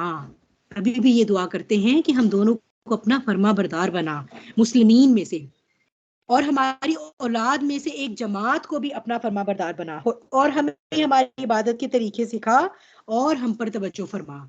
ये है वो। हम तो रमज़ान के 30 रोजे रख के 4 खत्म कुरान करके, जिसमें से एक हरफ पल्ले नहीं पड़ता, और नवाफिल पे नवाफिल पढ़ के समझते हैं हमने अल्लाह के सर बड़ी कोई एहसान कर दिया है, अगले 10 सालों की इबादत होगी, ड्यू, बस टिक लग गया, बस छुट्टी, इधर ईद का दिन आएगा तो शुक्र हुआ, खत्म हुए, बस छुट्टी जी। अब तो वो करेंगे जो बड़ा पत्थर रख के दिल पर रमजान में नहीं कर रहे थे। ये हमारी इबादतें हैं, तो क्या मुंह पे मारे जाने के लायक नहीं होंगी? जहां इब्राहिम अलैहिस्सलाम खड़े होंगे जिस मैदान हशर में अपनी ये इबादतें लेके, और फिर डरते होंगे अल्लाह से, फिर भी जब कौम इंसानियत जाएगी शिफात के कहने के लिए कि अल्लाह ताला से शिफात करें कि वो हिसाब तो शुरू कर दें, जहन्नुम में डालें तो जहन्नुम में ही डाल दें, इस अजियत से तो निजात मिली। ये जो हम कयाम में खड़े हैं, जो 50,000 साल गुजर गए हैं, कोई पसीना किसी का यहाँ तक है, कोई पसीने के दरिया में डूब रहा है, किसी का टखनों तक है, अपने अपने माल के मुताबिक। तो अल्लाह को कहें कि बड़ी हो गई, हिसाब ही शुरू कर दे, तो क्या फरमाएंगे? सवाए नबी करीम सल्लल्लाहु अलैहि वसल्लम के तमाम अंबिया भी कहेंगे नहीं, हमें तो अपनी फलां को ताही याद आती है, हमारी हिम्मत नहीं। ये जलाल होगा उस अल्लाह का, ऐसी है वो साथ। मुझे तो समझ नहीं आती, हम अल्लाह को जानते ही नहीं। अगर वाकई हमें पता लगे ना, तो हमारा दिल करे कि हम अपने आप को ज़िबा कर दें उसके लिए। अगर हम कभी जान लेना तो हम अपने आप पर भी छुरी चलाने को तैयार हो जाए। ऐसे नहीं वो छुरी चलाने को तैयार हुए थे इस्माइल अलैहिस्सलाम पर, वो जानते थे अल्लाह को। सोचिए ऐसा जलाल होगा अल्लाह का उस दिन। और सोचिए, क्या मुझे आपको ये शौक नहीं आता कि वो अल्लाह होगा कैसा जिसके लिए इंसानों ने ऐसे कुर्बानी दे दी। हजरत आसी अलैहिस्सलाम को वो जज्बा कहाँ से मिला होगा कि फिरौन अजियत पे अजियत देता है और वो अल्लाह की बंदी है कि वो मतलब हिलती नहीं अपने अकीदे से और ईमान से। कैसे ऐसी इतनी मजबूती आ जाती है? वो क्या था जिसने हजरत बिलाल अलैहिस्सलाम को मजबूती दी थी? हालांकि वाशी के साथ लड़ाई में तो वो फेस नहीं कर सकते थे उसको, उनका आका हर वक्त लानतान करता था कि तुम पर तो मैं खामखा के पैसे लगाता हूँ तुम्हारे खाने पीने पे, तुम तो कोई जो है वो कुश्ती मुकाबला जीते नहीं हो, मेरी सुबकी करवाते हो, बदनामी का बाइस बनते हो। कहाँ से वो बिलाल ऐसे हो गए कि रेत के ऊपर लेटे हैं, 50 डिग्री का टेम्परेचर है, खाल जल गई, चर्बी पिघल गई, गोश्त जल गया, कहते हैं अहद ना अहद, हिलते ही नहीं। वाशी अब परेशान है, वो नहीं कलमा पढ़ने को तैयार इतना टॉर्चर देख के। कैसे इंसान इस मुकाम तक पहुंचता है? और हम अपने आप को मुसलमान कहते हैं और टस से मस नहीं होते। अपने नफ्स की एक चीज कुर्बान करनी पड़े तो हमें भारी लगती है। नहीं नहीं, ये तो मेरी औलाद की खुशी है, नहीं नहीं ये तो मेरे शौहर का फरमान है, नहीं नहीं ये तो मेरे माँ बाप नाराज हो जाएंगे, नहीं नहीं ये तो मैं खुद कैसे जो है वो ऐसे कर लूं तो अच्छी लगूंगी दुनिया में। ये हम लाइक हैं? मैं तो कहती हूँ कि हम, मुझे तो अपना आप ऐसा लगता है कि हम लाइक भी नहीं, उम्मत मोहम्मदी कहलाने के भी लाइक नहीं है। क्या हम अपने इस बाप की मिल्लत इब्राहीमन हनीफन की मिल्लत कहलाने के लायक हैं? मुझे तो लगता है हम वो कहलाने के भी क्वालिफाई नहीं करते जो हमारे ईमान है। और हम आरामदेह और एयर कंडीशन घरों में बैठ के हर तरह के मौसम और हर तरह के मौसम से बचाव का इंतजाम है, पेट भरे में तरह तरह के खानों से, और आकर एक ऐसा दर्स सुनकर हम समझते हैं पता नहीं हमने क्या किया अल्लाह के लिए, उफ हमने तो सब कुर्बान कर दिया। तो ये उस दीन की बुनियाद रखी जा रही थी अरब में, और ये उनका हाल था कि कहते थे अल्लाह तवज्जो फरमाइए, हमें मुसलमान रखिएगा, हमारी बातों को कबूल कर लीजिएगा, और फिर मेरी आगे जो प्रोजनी आ रही है अल्लाह ताला उस पर भी अपना रहम कीजिएगा, उसे भी नेकोकारों में शामिल कीजिएगा। और अल्लाह जलीलुल कदर वाहिद यकता क्या कहता है, क्या फरमाता है, इब्राहिम जो तुम्हारे उसवा पर चलेगा उसके साथ है मेरा अहद, मैं जालिमों को नहीं दूंगा। मैं सिर्फ इसलिए नहीं कि तुम इब्राहिम की औलाद से आ रहे हो, नहीं, हरगिज नहीं। फिर उसके बाद फिर अल्लाह ताला ने आपको, ये उसके बाद था जब हजरत इसहाक का ये हो गया था, सिर्फ थोड़ी देर का टाइम है, फिर ये जरा वो कर लें प्लीज वाहिद। उसके बाद फिर आपको जो है वो हजरत इसहाक अलैहिस्सलाम की बिशारत दी गई थी, और फिर ये बताया गया था कि वो भी नबी होंगे, और फिर ये कि अल्लाह सुब्हानहू व तआला ने उन पर भी बरकत, और आगे जो वो उनकी औलादों में से जो कोई भी, वंस अगेन अल्लाह ताला फरमा रहे हैं आपकी औलादों में से जो कोई भी नेकी करने वाला होगा उस पर भी बरकत होगी अल्लाह की, और जो कोई अपने आप पर खुलम खुला जुल्म करने वाला होगा तो वो खुद अपने अमाल का जिम्मेदार है। तो इस तरह आपसे दो सिलसिले चले, ठीक है। इब्राहीम अलैहिस्सलाम को अल्लाह सुब्हानहू व तआला ने हजरत हाजर से इस्माईल अलैहिस्सलाम दिए, और सारा अलैहिस्सलाम से आपको इसहाक अलैहिस्सलाम दिए। हजरत इस्माईल अलैहिस्सलाम को आपने मक्के में लाकर छोड़ा था हजरत हाजर के साथ, क्यों? क्योंकि अल्लाह का ग्रेटर प्लान था कि मक्का में आखिरी नबी भेजे जाएंगे। अब आप याद कीजिए वो दुआ जो हजरत इब्राहीम कर रहे थे, और वो दुआ मैं आपको दोबारा वहां ले चलती हूँ उस दुआ पर। ये दुआ थी, और ये दुआ आप कर रहे थे बिल्कुल उसी टाइम जब आप हजरत इस्माईल अलैहिस्सलाम के साथ काबे की दीवारें उठा रहे थे। तो जहां आप बाकी की सब दुआएं फरमा रहे थे ना, अपनी आजी का इजहार कर रहे थे, वहीं आपने ये दुआ भी फरमाई थी कि हमारे रब इन लोगों के लिए इन्हीं में से एक रसूल भेज, और वो उनके सामने तेरी आयात तलावत करे। यानी ये कि अल्लाह ताला उस जगह भी और उस अर्ज़ मुकद्दस में भी और इस अर्ज़ मुकद्दस में भी मेरी प्रोजनी में से अंबिया भेज। और अल्लाह ने भी नवाजा फिर अपने खलील को, अल्लाह ताला ने भी यहाँ पर आखिरी नबी यहाँ से फिर मबूस फरमाए। तो ये जो फिर सिलसिला चला आपकी प्रोजनी का, उसमें ये था, लेकिन अरब में हजरत इस्माईल अलैहिस्सलाम के बाद और कोई नबी नहीं आए, सिर्फ हजरत मोहम्मद मुस्तफ़ा सल्लल्लाहु अलैहि वसल्लम आए, और आप फिर उस नबुव्वत की इमारत में आखिरी ईंट बनकर आए। ये तो हदीस, सही हदीस है, आपने सुनी होगी कि नबी करीम सल्लल्लाहु अलैहि वसल्लम कहते हैं कि मेरी मिसाल और मुझसे पहले भेजे गए अंबिया की मिसाल ऐसी इमारत की तरह है जो बहुत ही खूबसूरत बनी हो, और जो भी देखने वाला है वो उसे हर तरफ से घूम फिर के देखता हो और उसकी खूबसूरती पर ताज्जुब का इजहार करता हो। लेकिन ये कि उसमें एक ईंट रह गई, और वो सब यही, मतलब जो भी देखने वाला है वो यही कहता है कि इतनी प्यारी इमारत है, ये एक ईंट क्यों नहीं है? जाहिर सी बात है वो इमारत फिर कंप्लीट तो नहीं होती, और उसकी परफेक्शन में भी फर्क पड़ता है। तो ये परफेक्शन जो है वो उस इमारत की जो ईंट है वो नबी करीम सल्लल्लाहु अलैहि वसल्लम है, और नबी करीम सल्लल्लाहु अलैहि वसल्लम की वजह से जो है ये दुआए इब्राहिमी का नतीजा है। ना सिर्फ वो अपने हाथ से, ना सिर्फ अपने उसवा से, अपनी कुर्बानियों से वो दीन हनीफ की बुनियाद डाल के गए, बल्कि अपनी दुआओं से इस दीन की बुनियाद और तकमील की दुआ करके गए कि अल्लाह अब जो नबी यहाँ आए वो यहाँ पर इसी इलाके का हो, और वो यहीं पर जो है वो दीन की तकमील उनके साथ हो जाए। तो अल्लाह सुब्हानहू व तआला ने फिर वहीं देखिए आप कि नबी करीम सल्लल्लाहु अलैहि वसल्लम को जब उनकी बेइज्जत हुई है, आप दुआ इब्राहिमी के नतीजे में आपकी बेइज्जत हुई है, और कितने बड़े इवेंट्स हो रहे थे उस वक्त कायनात में जब कुरान की का इंजाल हुआ है, जो लैलतुल कदर की रात थी। एक ही रात में अल्लाह ताला ने लौहे महफूज से आसमानी दुनिया पर जब कुरान को नाजिल फरमाया है, उसके बाद से कुरान पहले आसमान तक शयातीन की, जिन्नात की रसाई को ब्लॉक कर दिया गया था। इंतहाई फूल प्रूफ सिक्योरिटी सिस्टम था जब तक कुरान की तंजील होती रही है। ठीक है, तो दो मरहलों में आया है कुरान। पहले मरहले में इंजाल हुआ है, दूसरे में तंजील हुई है। दोनों डिफरेंट मीनिंग्स होते हैं। इंजाल मीन्स कोई चीज दफातन एकदम में ऊपर से एकदम से नाजिल हो जाए। तंजील होता है कोई चीज थोड़ी थोड़ी करके नाजिल होती रहे। तो जो लोहे महफूज से आसमानी दुनिया पर आया वो लैलतुल कदर की रात थी, जिसको पर हम पढ़ते हैं इन्ना अंजलनाहु, अंजाल हुआ।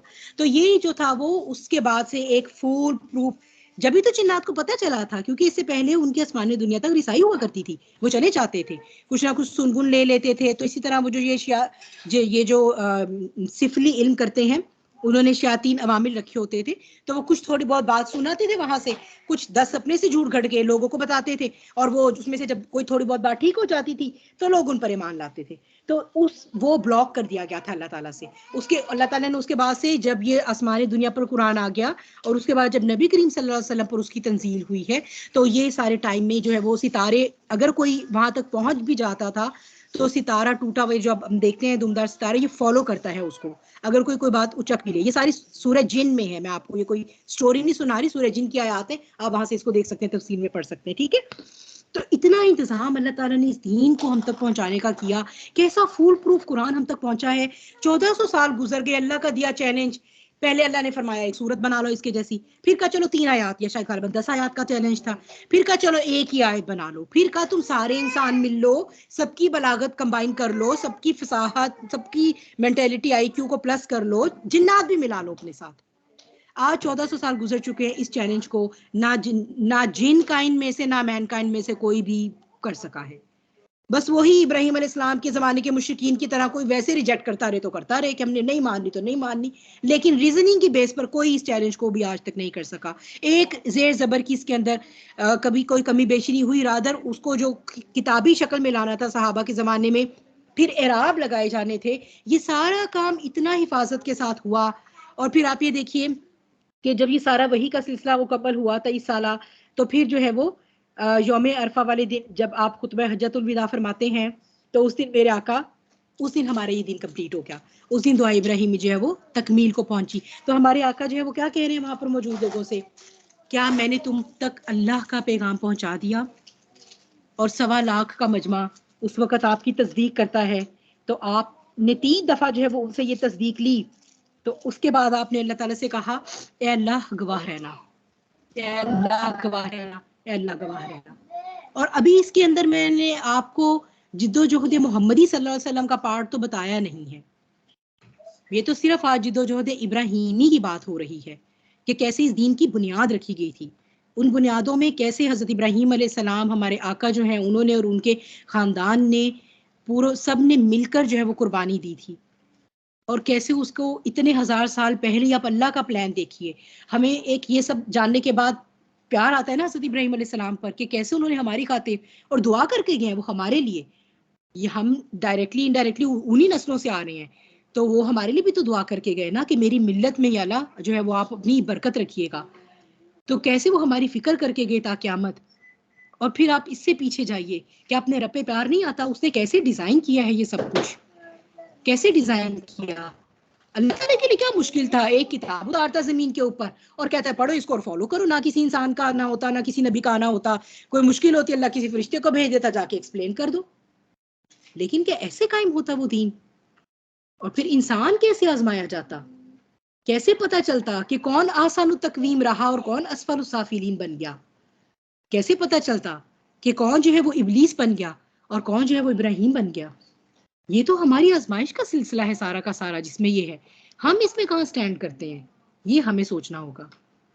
तो हजरत इसहाक अलैहिस्सलाम के जो बेटे थे हजरत याकूब अलैहिस्सलाम, उनका लकब था इसराइल, और उनसे फिर आगे जो उनके 12 बेटे थे जिनमें हजरत यूसुफ अलैहिस्सलाम भी थे, ये बनी इसराइल कहलाते हैं। इनसे जो आगे इनकी नस्लें चली हैं वो बनी इसराइल कहलाती हैं।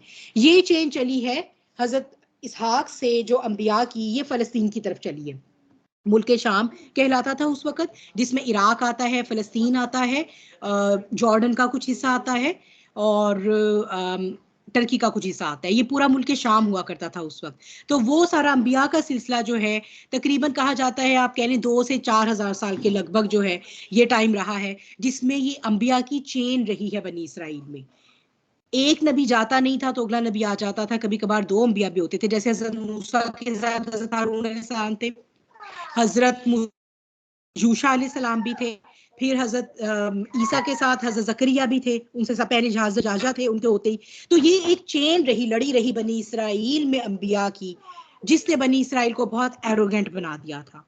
वो ये समझना शुरू हो गए थे कि ये तो हमें कोई प्रिविलेज मिला हुआ है कि जी हम अंबिया आते हैं। और वो उनके हौसले और हिम्मतें, और वो इतनी उनके जो है ना वो जुर्रत हो गई थी कि वो अंबिया को कत्ल करना शुरू हो गए थे। और इस सिलसिले के जो आखिरी नबी थे वो हज़रत ईसा अलैहिस्सलाम थे। और हज़रत ईसा अलैहिस्सलाम को तो आपको पता ही है कि उन्होंने अपने तरफ से तो सूली चढ़ा दिया था, अपनी तरफ से वो तो अल्लाह ताला ने उठा लिया। और उनका कोई हमशक्ल सूली चढ़ गया। इसी यहीं से तो फिर यहूदियत और ईसाईयत बनी है। ईसाई कहते थे तुमने हमारे खुदा के बेटे को सूली चढ़ा दिया, तो तुम तो हमारे दुश्मन हो बहुत बड़े। और यहूदी उनको मानते ही नहीं थे, वो कहते थे ये तो, क्योंकि उनकी अपनी इतनी इखलाकी बुराइयां हो गई थी। हजरत ईसा अलैहिस्सलाम नबी बन के आए, उनको करेक्शन करने की कोशिश करते थे तो वो उन्हें बुरा लगता था, क्योंकि जब आप करेक्शन करेंगे तो आपकी इजारादारी खत्म होगी। तो आप देख रहे हैं कि सेम माइंडसेट ही हर जगह चलता है। हक से जो मुंह मोड़ते हैं, और ये कुरान में अल्लाह ताला ने बार बार बताई, हक से जो मुंह मोड़ता है ना, उसकी एक ही रीजन होती है, उसने अपने नफ्स का बुत बना के उसकी पूजा शुरू कर ली होती है, क्योंकि वो एक स्टेटस उसको ऑलरेडी सोसाइटी में मिला होता है। अब अगर वो वक्त के नबी की पैरवी करेगा तो उसको अपना वो स्टेटस छोड़ना पड़ेगा, वो बुत तोड़ना पड़ेगा, तौहीद की तरफ आना पड़ेगा। तो हमें देखना पड़ेगा कि हमने अपने कौन कौन से बुत बनाए हैं जिनकी पूजा करते हैं, जो अल्लाह के रास्ते की तरफ जाने में हायल है, किस किस लेवल पे हम शिरक खीफी में मुब्तला हैं। तो इसीलिए हजरत ईसा अलैहिस्सलाम के जाने के बाद अल्लाह ताला की तरफ से तकरीबन 500-550 साल का अरसा ऐसा रहा था कि इंसानियत के पास कोई नबी नहीं था।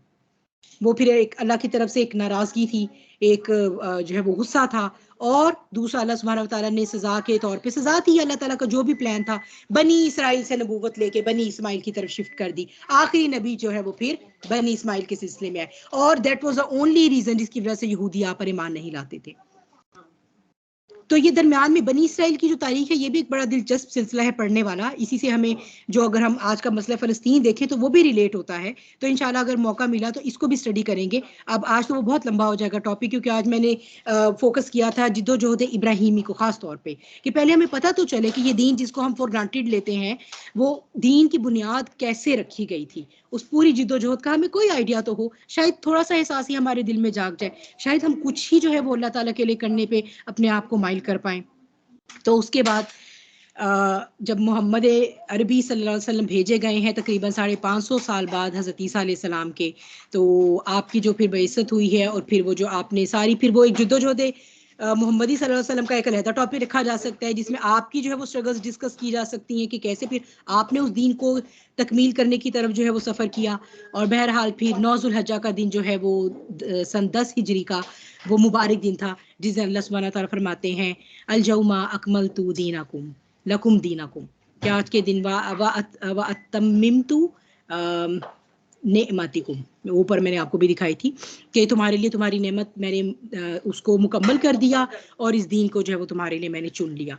ये वो दीन है जो किस कदर मुशक्क़तों से होता हुआ, कितने हज़ार सालों में हमारे जो अंबिया गुजरे हैं, उनकी कुर्बानियों से होता हुआ हम तक पहुंचा है। इवन हमारे इस्लाफ ने बहुत कुर्बानियाँ दी।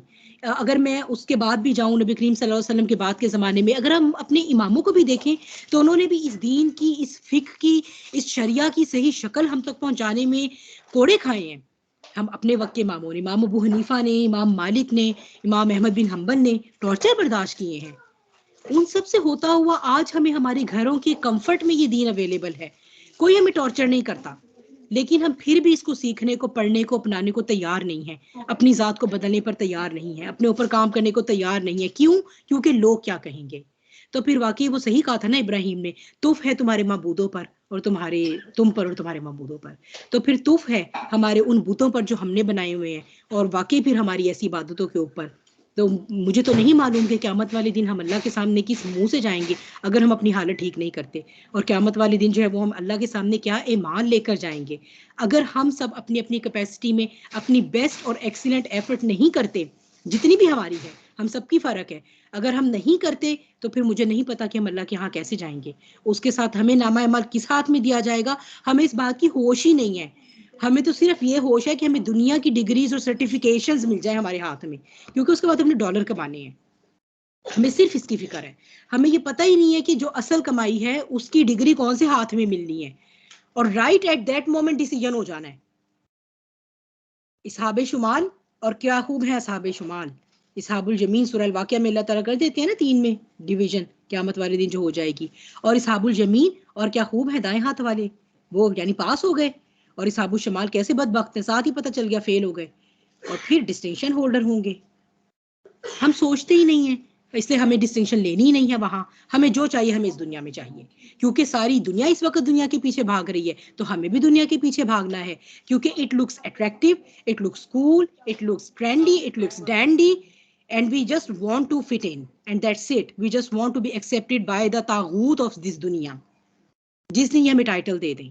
इसलिए हम क्या करते हैं, आहिस्ता आहिस्ता अपना जो है ना वो वे ऑफ लाइफ इस तरह से सिखाते हैं कि हम इनके साथ पैलेटेबल होते जाएं, कहीं इनको बुरा ना लगे, हम ये भी अडॉप्ट कर लें, हम वो भी अडॉप्ट कर लें, हम दीन का इतना हिस्सा भी छोड़ दें। तो इसकी तो कोई लिमिट नहीं है। अल्लाह ताला कुरान में क्या कहते हैं, क्या नबी ये तुमसे खुश नहीं होगी जब तक कि ये तुम्हें पूरा का पूरा दीन से नहीं निकाल लेंगे। हम ये समझते हैं चलो थोड़ा सा जो है वो हिजाब ही ऐसे कर लेते हैं तो ये लोग खुश हो जाएंगे, फला जगह जॉब करने में मुझे आसानी हो जाएगी।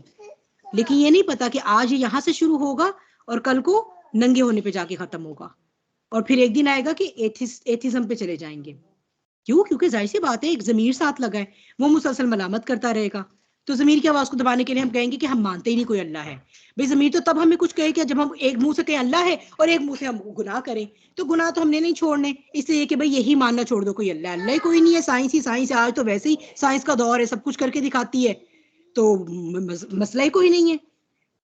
तो अंजाम कार क्या है? इसहाबु शमाल। अल्लाह ने कुरान में हमें ऑलरेडी फ्यूचर दिखा दिया है। हमारे ऊपर बहुत बड़ा एहसान किया है अल्लाह ने, उसकी बड़ी ही रहमत है कि उसके रहमत उसकी रहीम और अर्रहमान होने का मजहर है। उसने हमें इस दुनिया में ही फ्यूचर क़यामत दिखा दी है। कोई मतलब कोई कम नहीं तस्करा, इतना बड़ा हिस्सा ईमानियात की सूरतों का, जन्नत, जहन्नुम, आखरत, रोजे क़यामत, महशर कैसा होगा, सिर्फ एक क़यामत के ही कोई 20 के लगभग नाम है कुरान में। अलकारिया होगी, खड़खड़ाने वाली होगी, हिला देने वाली होगी, गाशिया होगी, कितने कितने नाम है उसी के। अस्सा होगी, कियामा होगी, आमिलतुन नासिबा होगी। तो ये जो है वो क्यों अल्लाह ताला ने हमें, उसका एहसान है, हमें फ्यूचर दिखा दिया ताकि अभी से हम प्लान कर लें। क्योंकि जब हमें एक फ्यूचर दिखाया जाता है, हमें बड़े प्यारे प्यारे घर दिखाए जाते हैं, फिर हमें बताया जाता है कि 30 साल आप इसकी मॉर्गेज बने हमारे गुलाम बन के, दिन रात काम करके, सबके सब घर वाले, ठीक है, तो आप 30 साल में इस घर के मालिक होंगे। पता लगे 30 साल पहले ही मर गए दुनिया से। कैसा प्यारा कैपिटलिस्टिक धोखा है जिसको हम गले से लगा लगा के खुश होते हैं इस धोखे को। कितना खूबसूरत। और अल्लाह ताला जो हमें कुरान में रियलिटी दिखाता है, तो वो क्या कहता है, जब पर्दा उठ जाएगा ना उस दिन, तो उस दिन फिर काफिर और तागूत और ये नमरूद और ये फिरौन कहेंगे कि जमीन भर सोना ले ले अल्लाह हमसे, जमीन भर सोना ले ले। तो अल्लाह कहेगा देते हो, कायम रहते हो इस बात पे, जमीन भर सोना दोबारा जानने दूं? तो कहेंगे हाँ जमीन भर सोना ले ले। नहीं नहीं, अल्लाह ताला कहेगा तुम झूठे हो, तुमसे तो मैंने इससे कहीं कम मांगा था, सिर्फ कहा था मेरी बंदगी करो, मेरी इबादत करो, मैंने तो तुमसे नियमतें भी नहीं छीननी थी, खाना पीना भी देना था तुम्हें, मैंने कोई डिप्राइव नहीं कर देना था, तुमने तो वो नहीं छोड़ा मेरे लिए, और तो अब जाओगे जमीन भर सोना दोगे मेरे लिए, झूठे हो तुम। तो ये देख लें कि उस दिन फिर देयर इज दो पॉइंट ऑफ नो रिटर्न, सिर्फ उसी दिन नहीं जिस दिन ये रूह निकल गई जिस्म से। तो हम बड़े खुशकिस्मत है कि अभी हमारी रूहें हमारे जिस्मों में, हमारे पास वक्त है, अभी भी हम सोच सकते हैं, अभी भी जिंदगी का रुख बदलने का जो है वो वक्त है हमारे पास, तौबा करके लौट जाने का वक्त है अभी भी हमारे पास। तो ये तो हम बड़े खुशकिस्मत है। कितने लोग इस वक्त कब्रों में लेटे अल्लाह के अजाब का शिकार हो रहे होंगे, औज़ु बिल्लाहि मिन ज़ालिक, और कह रहे होंगे कि काश हमें एक मौका दिया जाए अल्लाह तो हम चले जाएं। उसमें कोई काफिर नहीं है, सारे बहुत से मुसलमान होंगे, कोई नमाजें तर्क करके बैठा हुआ था, तो कोई कुरान से, तो खैर मुझे लगता है पिछली कितनी नस्लें वैसे ही मुंह मोड़कर इस दुनिया से चली गई हैं। तो कुरान ने तो सबसे पहले मुनकर नकीर के सवालात में हेल्प करनी है। तो ये जो है वो अल्लाह ने हमें पहले ही बता दिया। ऐसा नहीं कि अल्लाह के पास जाकर हम कि अल्लाह ताला हमें तो पता ही नहीं था कि ये तो इतना सख्त मामला था, होता तो हम तो जरूर आपके बंदे बन के रहते। इसीलिए अल्लाह ने बता दिया कि इतना सख्त मामला है, ठीक है, इतना सख्त मामला होगा। लेकिन साथ ही जो है वो हमें खुशखबरी भी देते हैं अल्लाह ताला, बशीरुन व नज़ीरुन, इंजार व तबशीर। ये बैलेंस लेकर चलता है कुरान भी, ये बैलेंस लेकर चले अंबिया भी, ये बैलेंस अल्लाह की जो है वो अंदाजे तखातुब में, अल्लाह की कायनात में। अल्लाह कहते हैं डरो इसलिए कि बाज रहो, लेकिन डर खौफ तुम्हें पैरालाइज ना करे। अगर डरते रहोगे तो फिर उम्मीद रखो मेरी रहमत से। और फिर वही रोजे क्यामत जो 50,000 साल का सवा नेजे का सूरज सर पे, वही रोजे क्यामत मोमिन के लिए कैसा होगा उसको पता ही नहीं चलेगा। उसके ऊपर अर्श का साया होगा, या उसके ऊपर अपने ईमान का साया होगा, या अपने सदकात का साया होगा। और वो स्कॉर्चिंग हीट होगी सूरज की, वो जो सवा नेजे का सूरज होगा, हमसे पता नहीं इतने लाखों मील दूर बैठा सूरज बर्दाश्त नहीं होता, तो उस सूरज के और उनके दरमियान शेड होगा। फिर कुछ लोग तो उस दिन लिबासे फाखरा पहने हुए होंगे, इंसान नंगा उठाया जाएगा मैदान हशर में, बरहना होंगे इंसान तमाम, सिवाय उनके जिनको लिबासे फाखरा दिया जाएगा। तो हम जब जो सारे बरहना होंगे वो उनको देख देख के सोचेंगे इन्होंने पता नहीं क्या किया होगा। जैसे होता नहीं तकरीबें तकसीम इनामात हो रही होती है, तो वो स्टेज पर जो है वो बैठे होते हैं सदर और उनके साथ मेहमान खसूसी, फिर हमारे वो स्कूल के प्रिंसिपल और वो सारे डीन्स और सीईओ वगैरह वगैरह, और सारे बड़े बड़े लोग, और उनके साथ होते हैं 2-3 स्टूडेंट जिनकी डिस्टिंक्शन आई है, और सब उनको ऐसे नीचे से रश की निगाह से देख रहे होते हैं कि वाह भाई ये कहाँ बैठे हुए हैं। और उनका वो ड्रेस भी वो सारा वो जो आप देखते हैं वो जो कॉन्वोकेशन सेरेमनी वाले ड्रेसेस होते हैं वो पहने होते हैं। ये लिबास फाखरा का कॉन्सेप्ट बेसिकली वहीं से लिया गया है ना, ये जो कॉन्वोकेशन ड्रेस हम पहनते हैं, ये ऑटोमैन सल्तनत उस्मानिया में ये बेसिकली जो उस्ताद हुआ करते थे या जो आउट परफॉर्मर हुआ करते थे ना उनको पहनाई जाती थी, हिल्लत जिसे आप कहते हैं लिबास फाखरा। तो अल्लाह का लिबास फाखरा क्या होगा उस दिन। हमें क्यों नहीं इन चीजों की जो है वो अट्रैक्शन फील होती, हम क्यों नहीं फोकस करते, हमें क्यों नहीं तलब होती इनकी। इसलिए फिर हमें समझ नहीं आती कि क्यों जो है वो हज़रत आसिया ने अपना जिस्म कटवाया, क्यों हज़रत इब्राहीम अलैहिस्सलाम ने हज़रत इस्माइल के गले पे छुरी फेरी, कैसे, हमें तो समझ ही नहीं आती कैसे वो इस पेन से गुजरे। हमें समझ नहीं आ रही ना कि कैसे हमारे फलस्तीन के बहन भाई इस वक्त सर्वाइव कर रहे होंगे। नो डाउट अगर आप फिजिकल लेवल पे देखें तो it's a pain beyond, it's beyond imagination. यानी ये एक बेरेबल पेन नहीं है, चाहे आप सोचें भी तो ये हमसे बर्दाश्त नहीं होती। लेकिन ईमान का कोई लेवल अल्लाह ने उनको दिया हुआ है, क्योंकि जब अल्लाह अपने मोमिन बंदे को किसी चीज से गुजारता है, अल्लाह उसे गायब से कुछ ऐसा दिखाता है जो उसका ईमान उस दर्जे पर ले जाता है जहां पर अब वो इस दुनिया की तकलीफ से आजाद हो जाता है। ये ईमान का एक लेवल होता है जिसे कोई आम बंदा अचीव नहीं करता। इसे सिर्फ वो बंदा अचीव करता है जो अल्लाह ताला से ये वादा करता है कि अल्लाह ताला मैं तेरा बंदा आज से, तू मेरा रब, अब जहां तू लेके चले और जो तू मेरे बारे में डिसाइड करे, मैं आज से टोटली तेरे रहमो करम पे हूँ, जो तू कहेगा मैं आज से वो बनूंगा, जो तू चाहेगा मैं अपने आप को वैसा बनाऊंगा। ये उस बंदे को अल्लाह ताला ईमान के दर्जात देते हैं।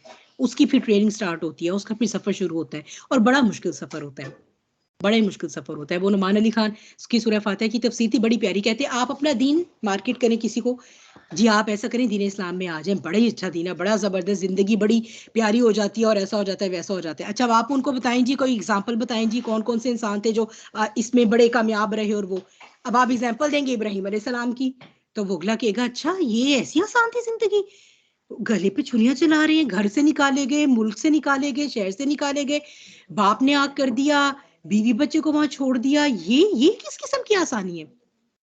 वो कहते हैं कि ये सिर्फ बंदा मोमिन ही समझ पाता है कि जब वो ईमान में चला जाता है ना, तो वो बज़ाहिर उसकी टांग भी कट रही होती है ना, तो उसको क्या लुत्फ आ रहा होता है, क्योंकि उसको पता होता है कि ये मैं अपने अल्लाह के लिए कर रहा हूँ, इस वक्त वो मुझसे खुश हो रहा है।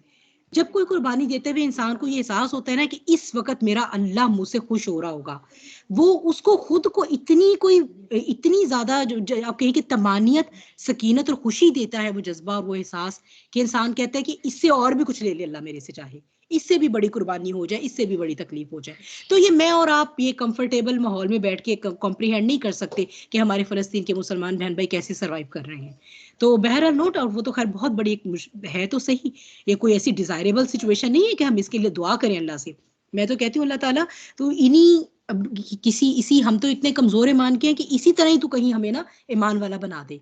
इन्हीं में से हमारी कोई ऐसी पर्सनल स्ट्रगल्स हों कि हम उसमें से गुजर भी जाएं, ईमान भी हासिल कर, एक्स्ट्रा ऑर्डिनरी इम्तिहान के काबिल मेरा ख्याल है हम नहीं है।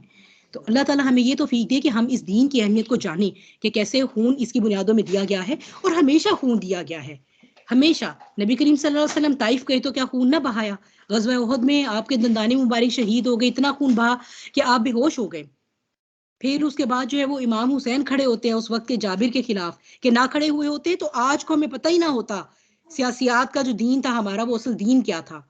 तो कैसे अपने पूरे खानदान को लेके करबला में जंग थोड़ा लड़ने गए थे, कुर्बानी ही देने गए थे कि अब अहले बैत की गर्दनें कटेंगी तो ये मिल्लत उठेगी। हालांकि अभी तो आका को दुनिया से गए एक सदी नहीं गुजरी थी और मुसलमानों का ये हाल हो गया था। तो हम तो खैर फिर चलो 1400 साल बाद के मुसलमान है, थोड़ा सा तो चलो अपने लिए हम एक वो निकाल लेते हैं, लेकिन ये कि ये सब बातें ऐसी हैं कि इनके बारे में हमें एक दिन बात नहीं करनी सिर्फ और उसके बाद भूल जाना है। ये वो चीजें हैं जिनके बारे में हमें सोचना होगा, हमें ये डिसीजन लेने पड़ेंगे अपनी जिंदगी में, और फिर उनके ऊपर रोजाना काम करना पड़ेगा, day by day, bit by bit. देखिए अल्लाह ताला का इस्तकामत देखेगा। अल्लाह ताला हमारा एक दिन का ईमान नहीं कि एक दिन ईमान चढ़ा, इतना कोई सुन लिया लेक्चर और उसके बाद जनाब दुनिया ऊपर नीचे कर दी, और उसके बाद महीने के बाद पता ही कुछ नहीं है। ऐसा नहीं, अल्लाह ताला को कंसिस्टेंसी पसंद है। थोड़ा-थोड़ा करके चले इंसान, लेकिन कंसिस्टेंट रहे, और जो कुर्बानी आए रास्ते में, उस कुर्बानी से मुँह नहीं फेरना। ये बात है। तो मुश्किल आएगी, लेकिन अल्लाह का हाथ होगा साथ, तो वो जो ईमान की मिठास और लज़्ज़त और हलावत होगी ना, तो उसमें फिर हम भी ये कहेंगे, अल्लाह ताला जिस्म भी जाता है जाए, जान भी जाती है जाए, माल भी जाता है जाए, रिश्ता भी जाता है जाए, घर-बार भी जाता है जाए, बस तू ना जाए। तो ये उस मुकाम तक पहुँचने के लिए जो है वो ये एक थोड़ी-सी एफ़र्ट थी। सबसे पहले मेरे अपने लिए था ये एक रिमाइंडर, और फिर आप सबके लिए कि ये जो है वो हम थोड़ा-सा गफ़लत से जागें और अपने ऊपर गौर करें और सोचें कि हमने अपने दीन के बारे में क्या रवैया इख्तियार करना है। तो ये तो अब एक हमने सबने खुद से सवाल करना है, और खुद ही अपने लिए सॉर्ट आउट करना है इसका जवाब, और खुद ही अपने लिए जो है वो एक रोड मैप बनाना है कि कैसे हमने ये रास्ता जो है सिराते मुस्तकीम का, उसको अपनी ज़िंदगी का हिस्सा बनाना है। व आखिरु दावाना अनिल हम्दुलिल्लाहि रब्बिल आलमीन। औज़ु बिल्लाहि मिनश शैतानिर रजीम, बिस्मिल्लाहिर रहमानिर रहीम। वल अस्र इन्नल इंसाना लफ़ी खुस्र इल्लल लज़ीना आमनु व अमिलुस सॉलिहाति व तवासौ बिल हक़्क़ि व तवासौ बिस सब्र। इन तमाम बातों में, इस तमाम ज़िक्र में अल्लाह के जो बात भी अच्छी थी, जो बात भी खैर की थी, वो अल्लाह सुब्हानहू व तआला की तरफ से थी, और अल्लाह ताला उसे हमारे दिलों में रासिख़ फ़रमाए। और जो बात भी गलत मेरी ज़ुबान से निकली, जो भी बात नाहक निकली, उसका ज़िम्मा सिर्फ़ और सिर्फ़ मेरा अपना है। अल्लाह सुब्हानहू व तआला उस पर मुझे माफ़ फ़रमाएँ, और हमारे दिलों से और याददाश्त से उसको महफ़ फ़रमा दें। अल्लाह सुब्हानहू व तआला हमें रोज़े क़यामत साबिकून अव्वलून में शामिल फ़रमाएँ, और हमारी प्रोजनी को भी, कि अल्लाह सुब्हानहू व तआला जब हम उस दिन तेरे यहाँ हाज़िर हों, तो हम इस बात पर फ़ख्र कर सकें कि हम नबी करीम सल्लल्लाहु अलैहि वसल्लम के उम्मती हैं, और हम अपने आका और सैयदना इब्राहीम अलैहिस्सलाम के सामने सुरख़रू हों। तो अल्लाह सुब्हानहू व तआला इस दीन को, इसकी अहमियत को हमारे दिलों में रासिख़ करे, और हमें पूरी, जब तक हम ज़िंदा हैं तब तक भी हमसे राज़ी रहे, ऐसे अमाल करने की तौफ़ीक दे, और जब वो हमें इस दुनिया से उठाए तो वो हमसे राज़ी हो। और अल्लाह सुब्हानहू व तआला हमारी ज़ुर्रियत को अहले हक़ में चुन ले, अहले ईमान में चुन ले, और हमारी ज़ुर्रियत को ऐसा बनाए जो फ़ितनों के दौर में अहले हक़ के ग्रोह में शामिल होने वाले हों। आमीन या रब्बल आलमीन। जज़ाकुमुल्लाह खैर कसीरन कसीरा।